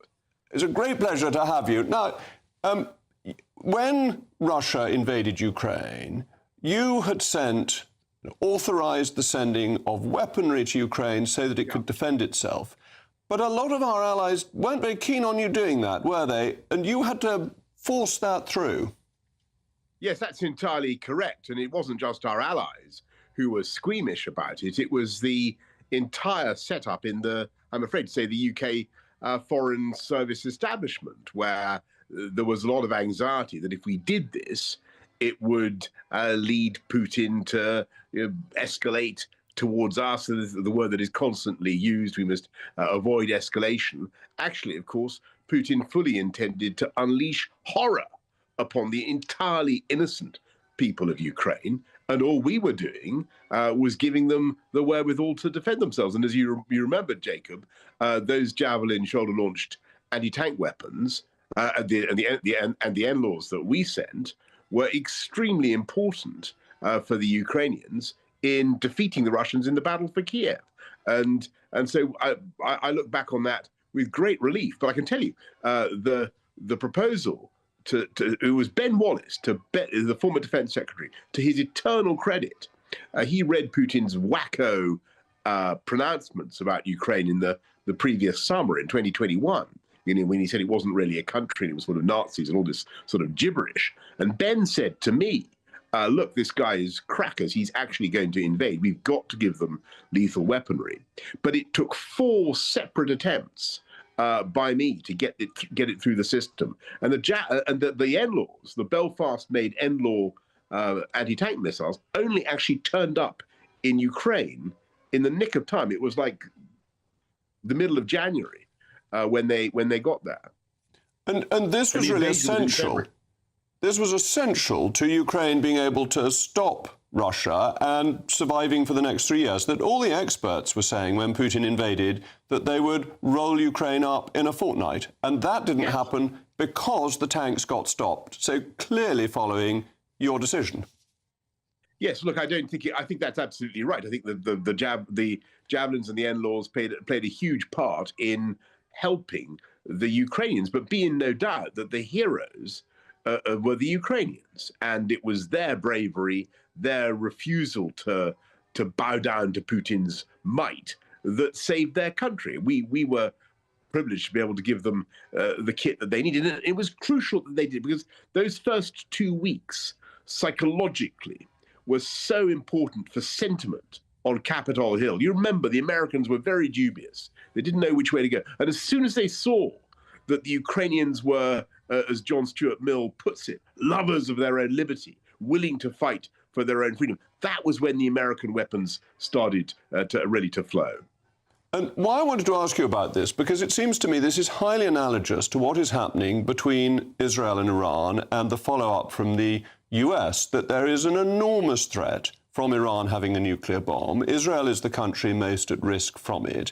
The US has helped them to destroy it. And the British government is sitting on its hands, fussing about legal niceties. If you were still Prime Minister, would you be supporting Donald Trump and Benjamin Netanyahu?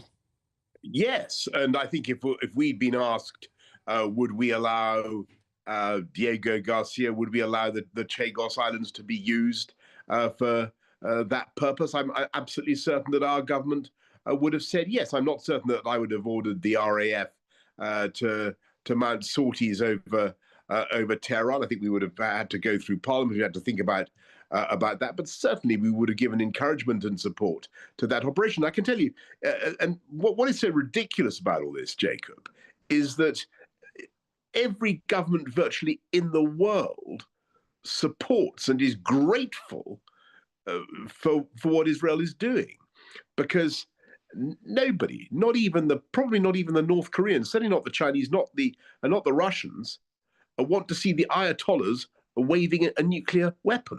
And yes, what Israel has done, as Melanie Phillips was just rightly saying, what Israel has done is important for the security of Israel, and Israel has a perfect right to self-defense. But it's also a public-spirited thing, and what's happened has been absolutely dramatic.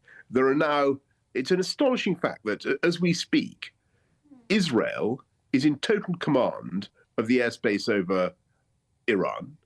An Israeli warplane can fly anywhere over Iran with impunity. No Iranian plane can fly over Israel. Israel is now able to exercise its military might over a huge, huge region. That is going to lead to profound changes in the Middle East. And the most important thing is that it shows that America is back. Donald Trump's actions have shown huge chunks of the world that were very downcast after the retreat from Afghanistan under Joe Biden. It's given a huge encouragement in the idea of American leadership again.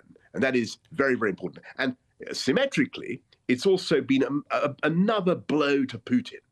Another of his allies has gone down. Another of his allies has suffered a defeat after Assad. Now the mullahs of Tehran are looking very, very weak, very, very vulnerable, and Moscow has been unable to do anything. So your point is a very good one. And what we've got to do now is really ram home that Israel and Ukraine are really two peas in a pod, two young, tech-savvy democracies, two countries that are strong, strong friends and allies of us in the UK and of the West generally. Two countries that are facing brutal, autocratic attack and attempts to extinguish them. In both cases, both Israel and Ukraine face existential threats from powers, Iran, Russia, that would literally like to wipe them off the map as they currently exist. And they've been wonderful proxies for us. And that's why we've got to be so resolute in supporting them both. And yes, Jacob, I mean, I agree with you. It is a bit of a pity that we don't hear a more full-throated account of what's going on from the government. It seems so absolutely simple to me. These are democracies under existential threat from tyrannical and autocratic regimes. We know, surely our viewers, surely you know, the British public know whose side we should be on. Well, Boris, thanks so much for joining me. The British public can watch that and realise what they're missing with the Reverend Starmer in place rather than actually having some leadership. So thank you very much. Great to have you on. Thank you. Right, well, we're now going to Katie Bowen. Something exciting must have happened.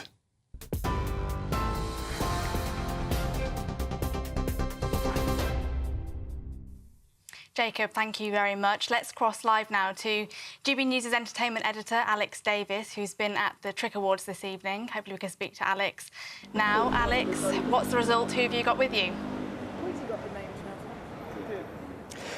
Hi, Katie. Yes, I'm here outside the Grosvenor Hotel in London, where GB News has not won one, but two Trick Awards tonight. Best News presenter for Charlie Peters, Best News programme for GB News Breakfast, and I'm here with some of the winners now. Guys, congratulations. Thank you very much indeed. We are over the moon. Of course we are, yeah. How does it feel? Does it feel, you know, were you expecting it? It's just 3 years on the trot for you guys. You never expect it. You can't do that, but this is all down to two things. One, our incredible viewers and listeners and their vote. vote, because this is all voted for by them, but also we have to say the whole team, we may be the sort of face of it, if you like, but, you know, there's a whole team behind it, and they all work very, very hard. So this is a team prize. Yeah, absolutely. The hardest working people in the business. And I also think it's such a privilege for all of us that GB News viewers have us in their living room, or in their smart speakers in the kitchen, or in their car radio on the way to work. I mean, we are with them throughout the day, and they choose to stay with us throughout the day, and that means so much to us. So thank you so much for voting for us. I completely get that. And Charlie, this is your first Trick Award. How does that feel? Well, it feels sensational, obviously, and the great joy for this is that I cover a really horrible story for the most part, and the abuse gang scandal, the grooming and exploitation, and to be rewarded for the difference that this channel has had on that issue. This inquiry being launched, I'm very confident in saying now that that wouldn't have happened without this channel fearlessly engaging with this issue and giving it the prominence that it truly deserved. And I'm very lucky to be standing next to these two who've always taken my stories when I've had them. They've snapped them up every time on breakfast. And it's a big win also for GB News viewers. As Ellie was saying, as Stephen was saying, they've engaged with our coverage so much because there has been a gap for it. We've filled that, we've pushed this forward, we've made the most of what we can do, and it's my first, and hopefully there'll be a few more to come down the line. I'm sure there will be, but the most important question, how are you guys going to celebrate tonight? I'm going to bed. Yeah. I'm up at 3 o'clock in the morning. Yeah, Ellie's got an early night. Yeah. I'm heading straight back home. Charlie will be on the razzle dazzle. You're on the razzle. I'm working with you tomorrow, but I will make the most of tonight as well. I don't blame you. Yes, very glamorous. The team are enjoying themselves inside, so they can party for the rest of us. Thoroughly deserved. Thank you guys so much, and congratulations once again. That's amazing. Thank you. So there you have it. It's 3 years on the trot for GB News Breakfast, and the first award for Charlie Peters. A very successful night here. Alex, thank you very much indeed. Congratulations to all of our viewers. Now let's get back to State of the Nation with Jacob Rees-Mogg.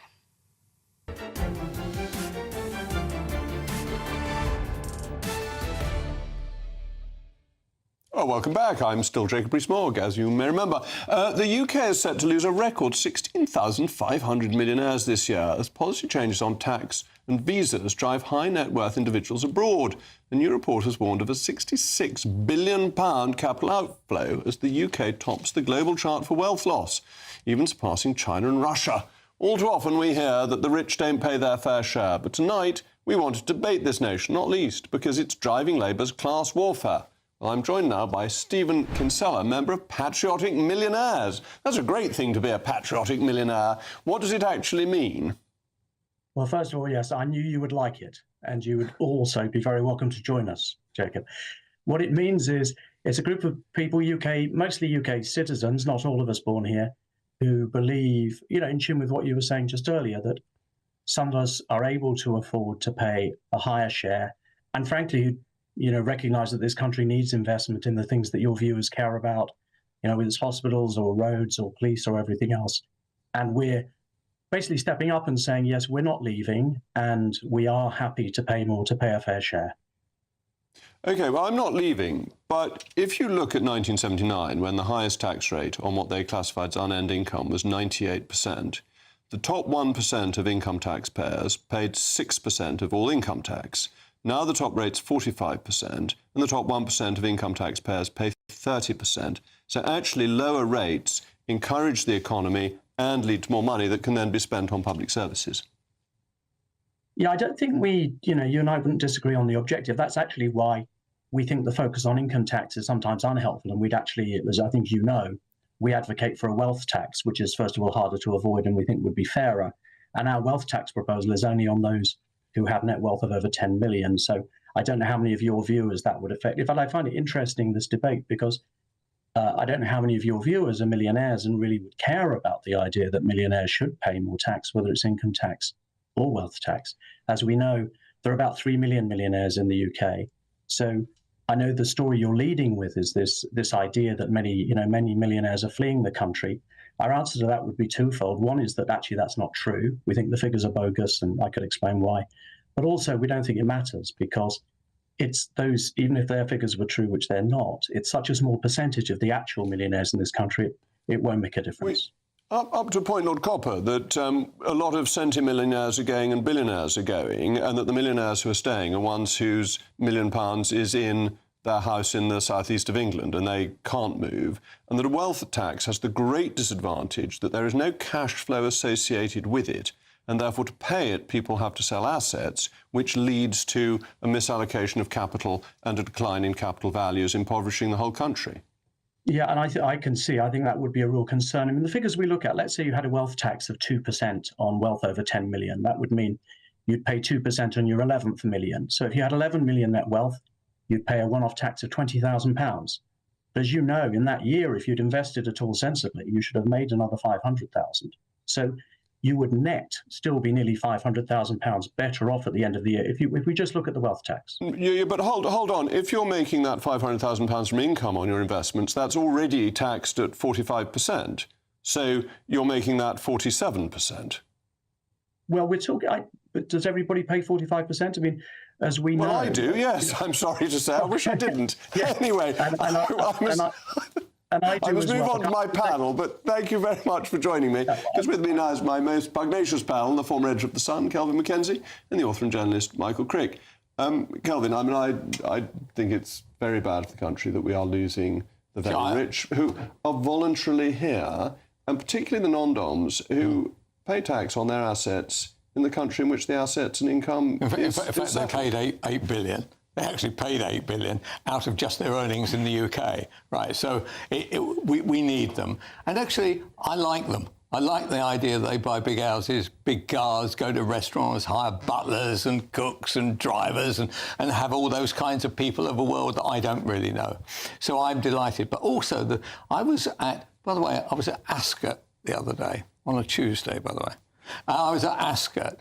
And I bumped into there a guy from St James's Place, wealth managers, and he said his concern was none of his client lists were the super wealthy. He said what is strange now is that people on his client list, kind of dentists and doctors and those kinds of people, still making a few bob, but you wouldn't have thought. He said they're now thinking of where to go around the world. So really, there is a complete lack of confidence that if you've done reasonably well in your life, done as well as Michael Crick, for instance, with his home in the north and the south. And if you've done as well as him, you may be thinking of moving somewhere else. I want these people to come here. How is it that Italy has now got them? Right? They have a system where you pay a couple of $100,000 and you can have all the assets that you want to keep. I don't want to take any more assets off anybody. I'm not in favour of inheritance tax either. So there we are. That's the full capitalist rundown for you, Michael. A lot of these people are mobile. They're here because they want to be here. They can go anywhere. Surely it's in our interest to have them. And that there's a fund for people who want to pay extra tax. And it gets about £200,000 a year because most people realistically don't want to. Well, what I'd say about this is, first of all, this report by Henley and Partners, I think they are, I think we should make note of the fact that Henley and Partners spend their lives looking after these very kind of people who are extremely wealthy. So it's not exactly an independent, neutral report, which is often left out of the coverage of this particular issue. The other thing is that they point out that the trend in this direction, do you know when it started? Yeah. 2016. You remember what happened in 2016? Brexit. That didn't help the picture whatsoever. George Osborne tightened up the rules on non-doms. By the way, you're right. That is a very good point. Not only the Brexit, the point. Yeah. The other point is that the Conservatives, two of their actions, I think, in 22 and 24, Tier 1 for 22, and in 24 when they tightened up the non-dom aspects of it. So you've got no thanks. So what I'm really looking forward to is Nigel Farage. He comes up with this idea, right? I love the idea. You pay $250,000 and that money is according to Dan Needle, the tax expert, there's a $35 billion cost involved in that Nigel Farage doesn't know about. And when he was asked about it, I think today, he was utterly flummoxed. Dan Needle is a very good man and very clear about taxation. But I also want to ask you, Michael, about the interview I had with Boris Johnson and the feeling that the government isn't providing leadership. Boris provided leadership over Ukraine, and Starmer is hiding behind international law to do nothing over Iran and Israel, and actually is in the interest of the UK that Iran shouldn't have a nuclear bomb? Well, I mean, Starmer is in a difficult position. I mean, allegedly a former human rights lawyer, although he's done a number of things in recent years which rather suggest he never was. But, I mean, given his opposition to what happened over Iraq and the whole question of what the legal advice was on that, and it seems to me quite clear that Lord Hermer has advised that Britain helping the Americans on this would have been illegal. He is in a difficult position. Having said that, I mean, I am highly, highly critical, as you know, of Israel over Gaza. I think it's utterly disproportionate. It's appalling what Israel has done. But on Iran, I think it's a different issue. And I think it was getting too close to the moment where Iran suddenly announced, we've got the bomb. That is will be one of the biggest moments in world history when that happens. How high a rating do you give to international law? Because it seems to me the purpose of it is to make the world safer. And that if sticking to it and saying it stops us making the world safer, because the Attorney General says so, it's actually not achieving its purpose. I know. I mean, if I was an international lawyer, I would probably say it's, sacrosanct. But I'm not an international lawyer, and I have to say that from time to time, you've got to do what's right. But you would defend Hermer and say he's doing a good job because he is an international lawyer, and that's actually why he's there. Well, if Starmer wants advice on what is the international law on this, then Hermer is probably the man to provide it. But it's a mess for Starmer on this, I do think. I mean, in terms of the wider point of your Boris Johnson interview, he says America's back in the world, but without acknowledging that America is doing massive damage in terms of climate change and America's amazing ambivalence about the whole Ukraine and Russia issue. I mean, moving more in the right direction recently. I mean, when I say America, I mean Trump, of course. All right, well, thank you very much to Stephen and to my most pugnacious panel. In a moment, the Reverend Starmer is facing a brewing revolt from the Commons. Will he survive it? Find out shortly.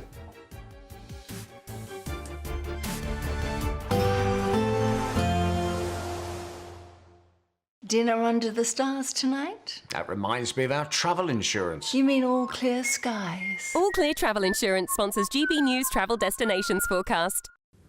If you or someone you know is heading further afield over the next few days, you can expect widespread sunshine across the Mediterranean, and it's going to be breezy for Greece. The usual seasonal wind blowing through the Greek islands as a result of heat building over Turkey. The heat builds over Italy and the Balearics during the next few days. We're going to see unusually high temperatures during Wednesday, Thursday, Friday, and it's mostly fine across Iberia and into the Canary Islands, but you can see the temperature rise in Italy there up to the mid to high 30s.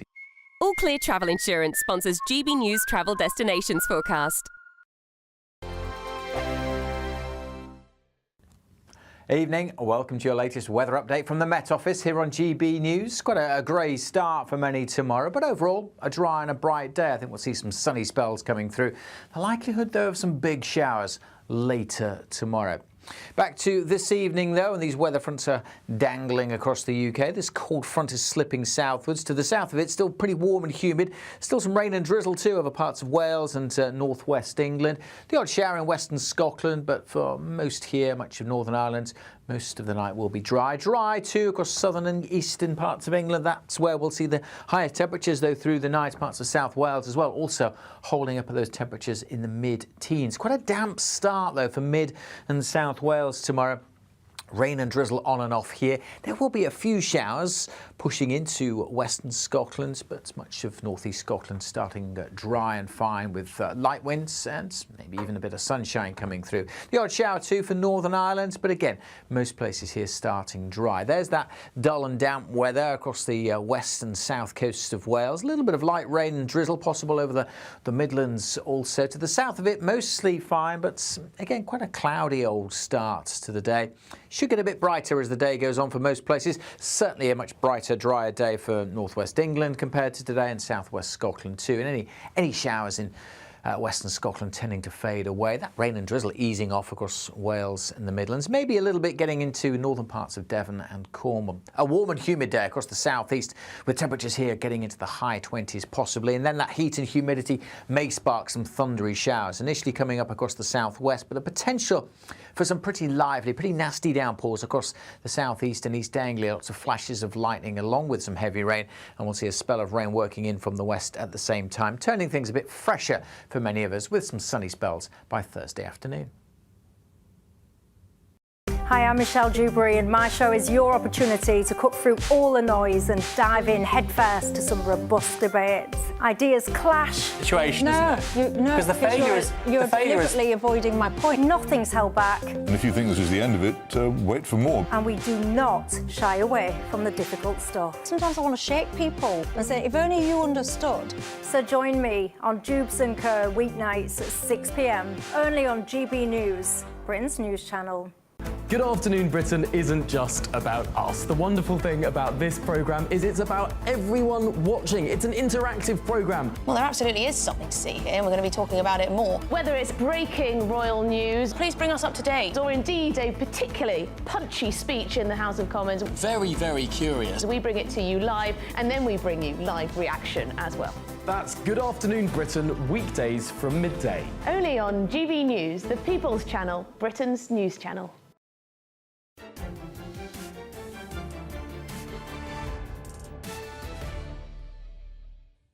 Well, I hope you're sitting comfortably because I'm going to give you some surprising news. I'm about to defend, at least partly, the Labour government. Amidst the upcoming plans to cut welfare by a mere £5 billion, 120 Labour MPs have signed a fatal motion opposing the government's policy.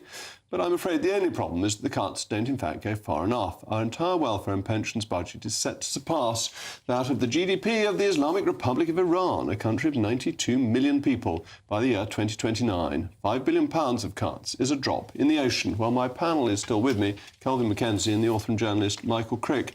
Michael, let me come to you first, purely on the politics of this within the Labour Party, because you've watched MPs and constituencies for a long time. A rebellion of 120 is very big, but for most of them it's also breaking their duck. This is going to make government harder for the Labour Party. Yeah, the extraordinary thing about this Parliament is there's been hardly any Labour rebellions so far. I mean, far fewer than there were at the start of the Blair government, for instance. And the new MPs have just barely been rebellious at all. And last Thursday, the website Labour list listed 41 MPs who were minded to rebel. And now it's gone up to 120 in just a few days. And suddenly everybody thought, oh, I'm not on my own anymore. You know, safety in numbers. And they've been threatened, of course, in recent weeks that anybody who rebels on these important issues will not be considered for ministerial office. But it's now getting to the stage that there are so many of them that they won't be able to reshuffle the government without considering some of the rebels. And so that threat crumbles. I think it all happened when the government gave in on the winter fuel payment. And they thought, right, they're going to give in on that. Maybe they'll give in on a bit more. I mean, if you're a Labour MP, you've had a pretty difficult time of it this last year. And you are thinking, why did I become a Labour MP? It's to deal with poverty. And, you know, these measures, in their mind, are doing the exact opposite. And the experience of previous governments is that once MPs have broken their duck of rebellion, it becomes easier and easier to do it. Once you've committed your first murder, you'll well know that after that, there's no problem. There's no problem. Well, I certainly rebelled once, twice, and it certainly got easier and easier. And the whips get less and less concerned because they think you're unmanageable and they don't bother with you. And so this is really important breakdown of discipline after the first year of the tightest discipline that you can remember. And, of course, it'll all be added to as the Parliament goes on. I mean, if the opinion polls don't change radically, and they start thinking, well, I'm not going to win my seat at the next election anyway. The only way I'm going to win my seat is by, making a name for myself in Parliament by rebelling regularly. But from a government point of view, this is bad news because, and I mean government as the government of the nation rather than as a political one, because our welfare budget is out of control. Right, we need to be doing something about it. Yeah, exactly. And so this is the problem. They get beaten, we'll say. We'll say this. I mean, this could be a lot of blather in which what they're trying to do is get the government to come to the negotiating table and knock some things off and get through. I would have thought that was probably more likely now because of its size. But if, for instance, they did get beaten, then of course we can watch the welfare budget literally go beyond any amount of money we ever thought possible. And then it will be for the next government to deal with this. So we could face 4 spectacular years of everybody in the world. If you aren't claiming PIP, then there'll be something wrong with you. Right? And I know, I am in the PIP household, so I know what this can affect. However, we can't carry on paying £80 a week out to anybody who turns up and says, I've got ADHD or I've got some other associated illness. And we've got no economic growth. We've taxed as much as we have been since the war. Well, we're taxed at the moment, right, so that's something else that would disappear. What they'll turn around and say, well, you wouldn't allow the welfare cuts through. I'm afraid we need to find the money from somewhere. I'm afraid your friends, the wealthy, I'm afraid, will be asked to make another major contribution. There is nothing but a nightmare out there. And Starmer will also look as weak as hell, right? So he will have lost, he'll have 2 big bets, one the pensioners, one the welfare. He loses both. He basically becomes a dead duck himself. It will be fantastic for anybody who's not a socialist. And when you think back to Margaret Thatcher's large majorities, when she lost, it was on peripheral issues. So she lost on Sunday trading and she lost on ID cards for football grounds. Welfare is fundamental to the financing of any government. If you've got a majority of 170, you can't lose on welfare and maintain credibility in leadership, can you? No, it is a huge problem. And, I mean, the PIP bill, the number of claimants is going up by 300,000 a year over the last 6 years, from 2 million in 2019 to, I think, 3.7 or 8 million now. I mean, the figure, the rise in the overall bill, you know, I'm all in favour of helping poor people, and I think they have a really rough time of it. But these figures are just going through the roof. And there's the other factor involved in all of this, is that we have to get a lot of these people into work. There is too much of a culture of not working anymore, becoming reliant on the state. I think a lot of it stems back to what happened during the COVID years. I think COVID led people to think, oh, well, the state will look after us. And that applies also, of course, to many people who've got mental health problems. What about this? Could this spell the end of Starmer? Because if he's not in control, what is the point of it? Well, we're going to leave that question hanging. Is it the end of Starmer? Thank you to my panel in a moment. As Queen Elizabeth II's new memorial is announced, I'll be reflecting on one of the greatest monarchs in the history with legendary journalist and biographer Tom Bauer.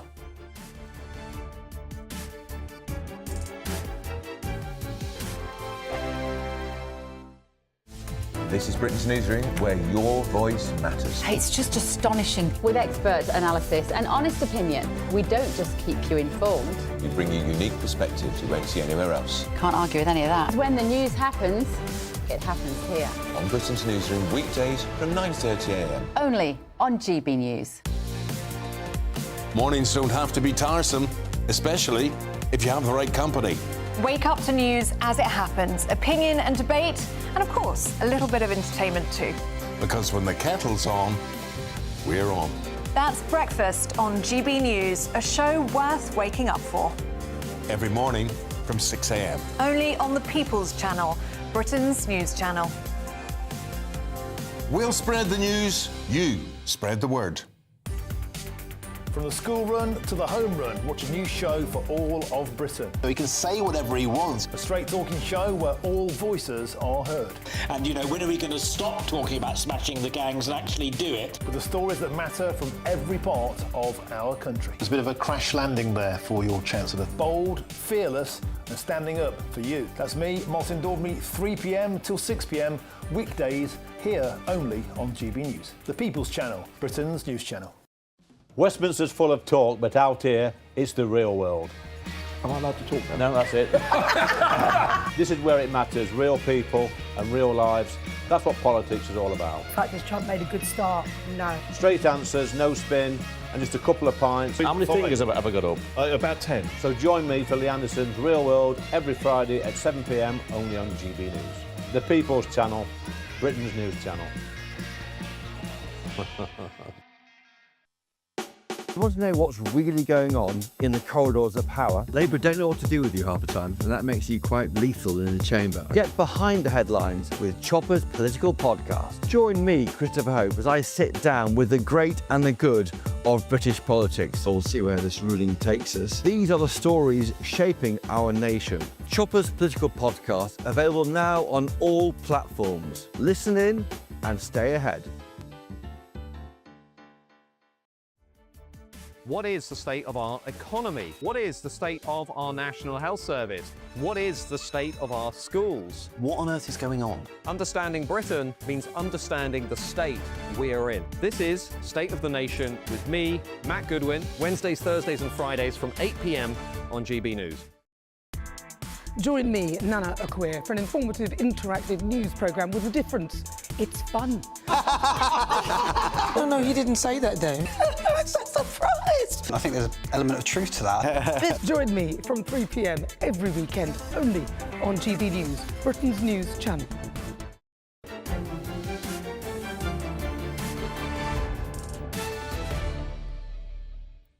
The National Memorial to Queen Elizabeth II will include a new bridge in St James's Park designed by Norman Foster. The translucent bridge is supposedly inspired by the tiara the Queen wore on her wedding day. Well, there's only one man up to the job when it comes to reflecting on the late Queen, the journalist and biographer, Tom Bauer. Tom, thank you for coming in. I want a wonderful memorial to the late Queen. She was a phenomenal sovereign for this country, her record length of service, the dignity with which she did the job, the seeing us through a pretty Republican age for most of the rest of the world. Very, very remarkable.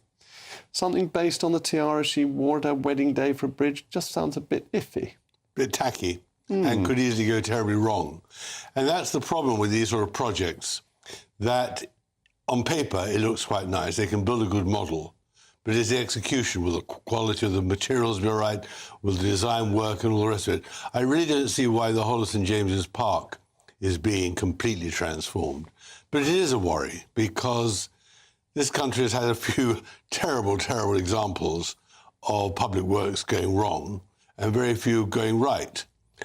Except, of course, the Elizabeth line under London is a great example of something going right. The Elizabeth line went right. The memorial to Bomber Command is very impressive.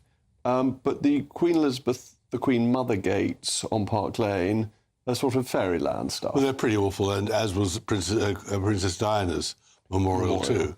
I mean, the real problem is, even the statue of the Queen on the horse, it is so easy to get it wrong. I mean, there have been some wonderful statues of monarchs or whatever on horses, but I was a bit worried by the picture they've got of the present plan for that is very sedentary, and a sedentary horse is not a very exciting horse. And I'm always worried, especially about someone as important as the Queen, that it'll look wonderful and perfect. And if we just look at the Holocaust Memorial next to the Houses of Parliament, it's actually appalling. It's going to be hideous. Absolutely hideous, appalling, and shouldn't be built there. And I just think the whole idea of transforming gardens, as they're doing next to Parliament, is questionable too. And I don't really have confidence in the people who sat on the committee who made the final choice. There's not one person I've read who has any experience of design. I would actually want the decision to be made entirely and exclusively by the King, because it seems to me he has impeccable taste in these sorts of matters. He loathes all these dreadful modern buildings, sometimes has had run-ins with Norman Foster over this. He has done these sorts of projects very well before, the restoration of Dumfries House and so on, and that actually he probably has a better idea of it than some tiresome committee. Well, I was just thinking of that as I was coming in here. I mean, what is King Charles's view of it all? Because he has a very firm view, as you rightly say, about architecture and aesthetics and everything. And it does seem they haven't consulted him at all, which seems to be a mistake. But that is the whole problem with this public works project, that I don't recognise anyone other than Foster, who is obviously an architect of great merit and has done some wonderful buildings. But where is the man who has ever imagined this sort of concept? And that is the great problem, that it could be so tacky at the end, and who's going to control it? And what do you think the great memorials are? I mean, the Lutyens Memorial to the War Dead, the Cenotaph, is a wonderful memorial copied around the world. The Victoria Memorial, what's your... Well, I think the Albert Memorial is fantastic. sensational. Quite sensational. Finally enough, in terms of statues and that, I think, finally enough, Oliver Cromwell's statue outside the House of Parliament. But I've always wondered why this monster is actually... But it's a striking monument. And that is the problem. Who is going to execute the monument, and who has designed the great gardens? I mean, obviously in the past, at Nash and people like that, and the great gardens. But there's no one at the moment I would actually trust with transforming St James's Park. It just seems... I mean, I just would like reassurance that the committee in charge will not be the same people who executed the Diana Memorial and completely mucked it up. Which was dreadful and very unpopular. And the great memorials are inspirational, aren't they? Nelson there on his column, and the Wellington Arch. We have some wonderful memorials. We do. And what's so marvellous about a great memorial as you go through London, and my goodness, some wonderful statues, is it constantly reminds us of our history. And if you look at a statue or an arch or whatever, or even one of those blue plaques, it evokes a question. Who is this person? Why at the time were they actually lauded and made into heroes and commemorated? And what I love about statues and gardens and all the rest of it is it pokes in the eye of the leftists and those who don't want to remember our glorious history. And you know, even Trafalgar Square is a wonderful square. And that sort of... And, I mean, the world is filled with some great piece of architecture memorials. I just would hope for this wonderful monarch we all lived with, they're going to do the same here. And I just wonder that anything to do with civil service and the government is going to be a disaster. So basically, we're in agreement. We should give it to the King. We should say to our sovereign, the Queen was your mother. You have done these sorts of things before. You choose. You lead the country. Well, he's never done something as big as this before, but not to consult him. But at least you should choose. And exactly. Of course, Prince Albert, his forebear, was instrumental in the decoration of the Palace of Westminster, which was done magnificently. It was indeed, and that's where, I mean, and you know, the rebuilding of Windsor Castle was magnificent after the fire. There was an example where the royal household actually was able to rebuild it immaculately. Indeed. And they get the experts in, and that's what I think we now need. Well, let's hope that it's done tastefully and properly and magnificently for the late Queen, who we all admired so much. Anyway, that's all from me. It's Ave atque vale from me, but I hope not in perpetuum. Up next is the one and only Patrick Christys. Patrick, what's on your programme this evening? Well, loads on tonight, Jacob. So we keep being told that there's absolutely no problem with the mostly men living at the asylum seeker hotels. Well, that's interesting because we've revealed that they're actually being given advice on how to not sexually assault people. So it implies that maybe there is a problem there. We have also gone undercover again with a human trafficking gang, and this time we are proving how easy it is for illegal migrants to be given work illegally in Britain. So all of that coming your way and much, much more, 9 to 11 p.m, as well as, of course, 11 p.m. until midnight, when I do Patrick Christys Tonight, late edition for all of tomorrow's papers after your weather.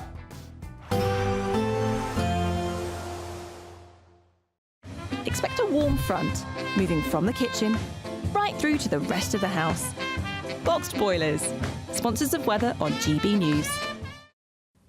Evening, welcome to your latest weather update from the Met Office here on GB News. Quite a grey start for many tomorrow, but overall a dry and a bright day. I think we'll see some sunny spells coming through. The likelihood, though, of some big showers later tomorrow.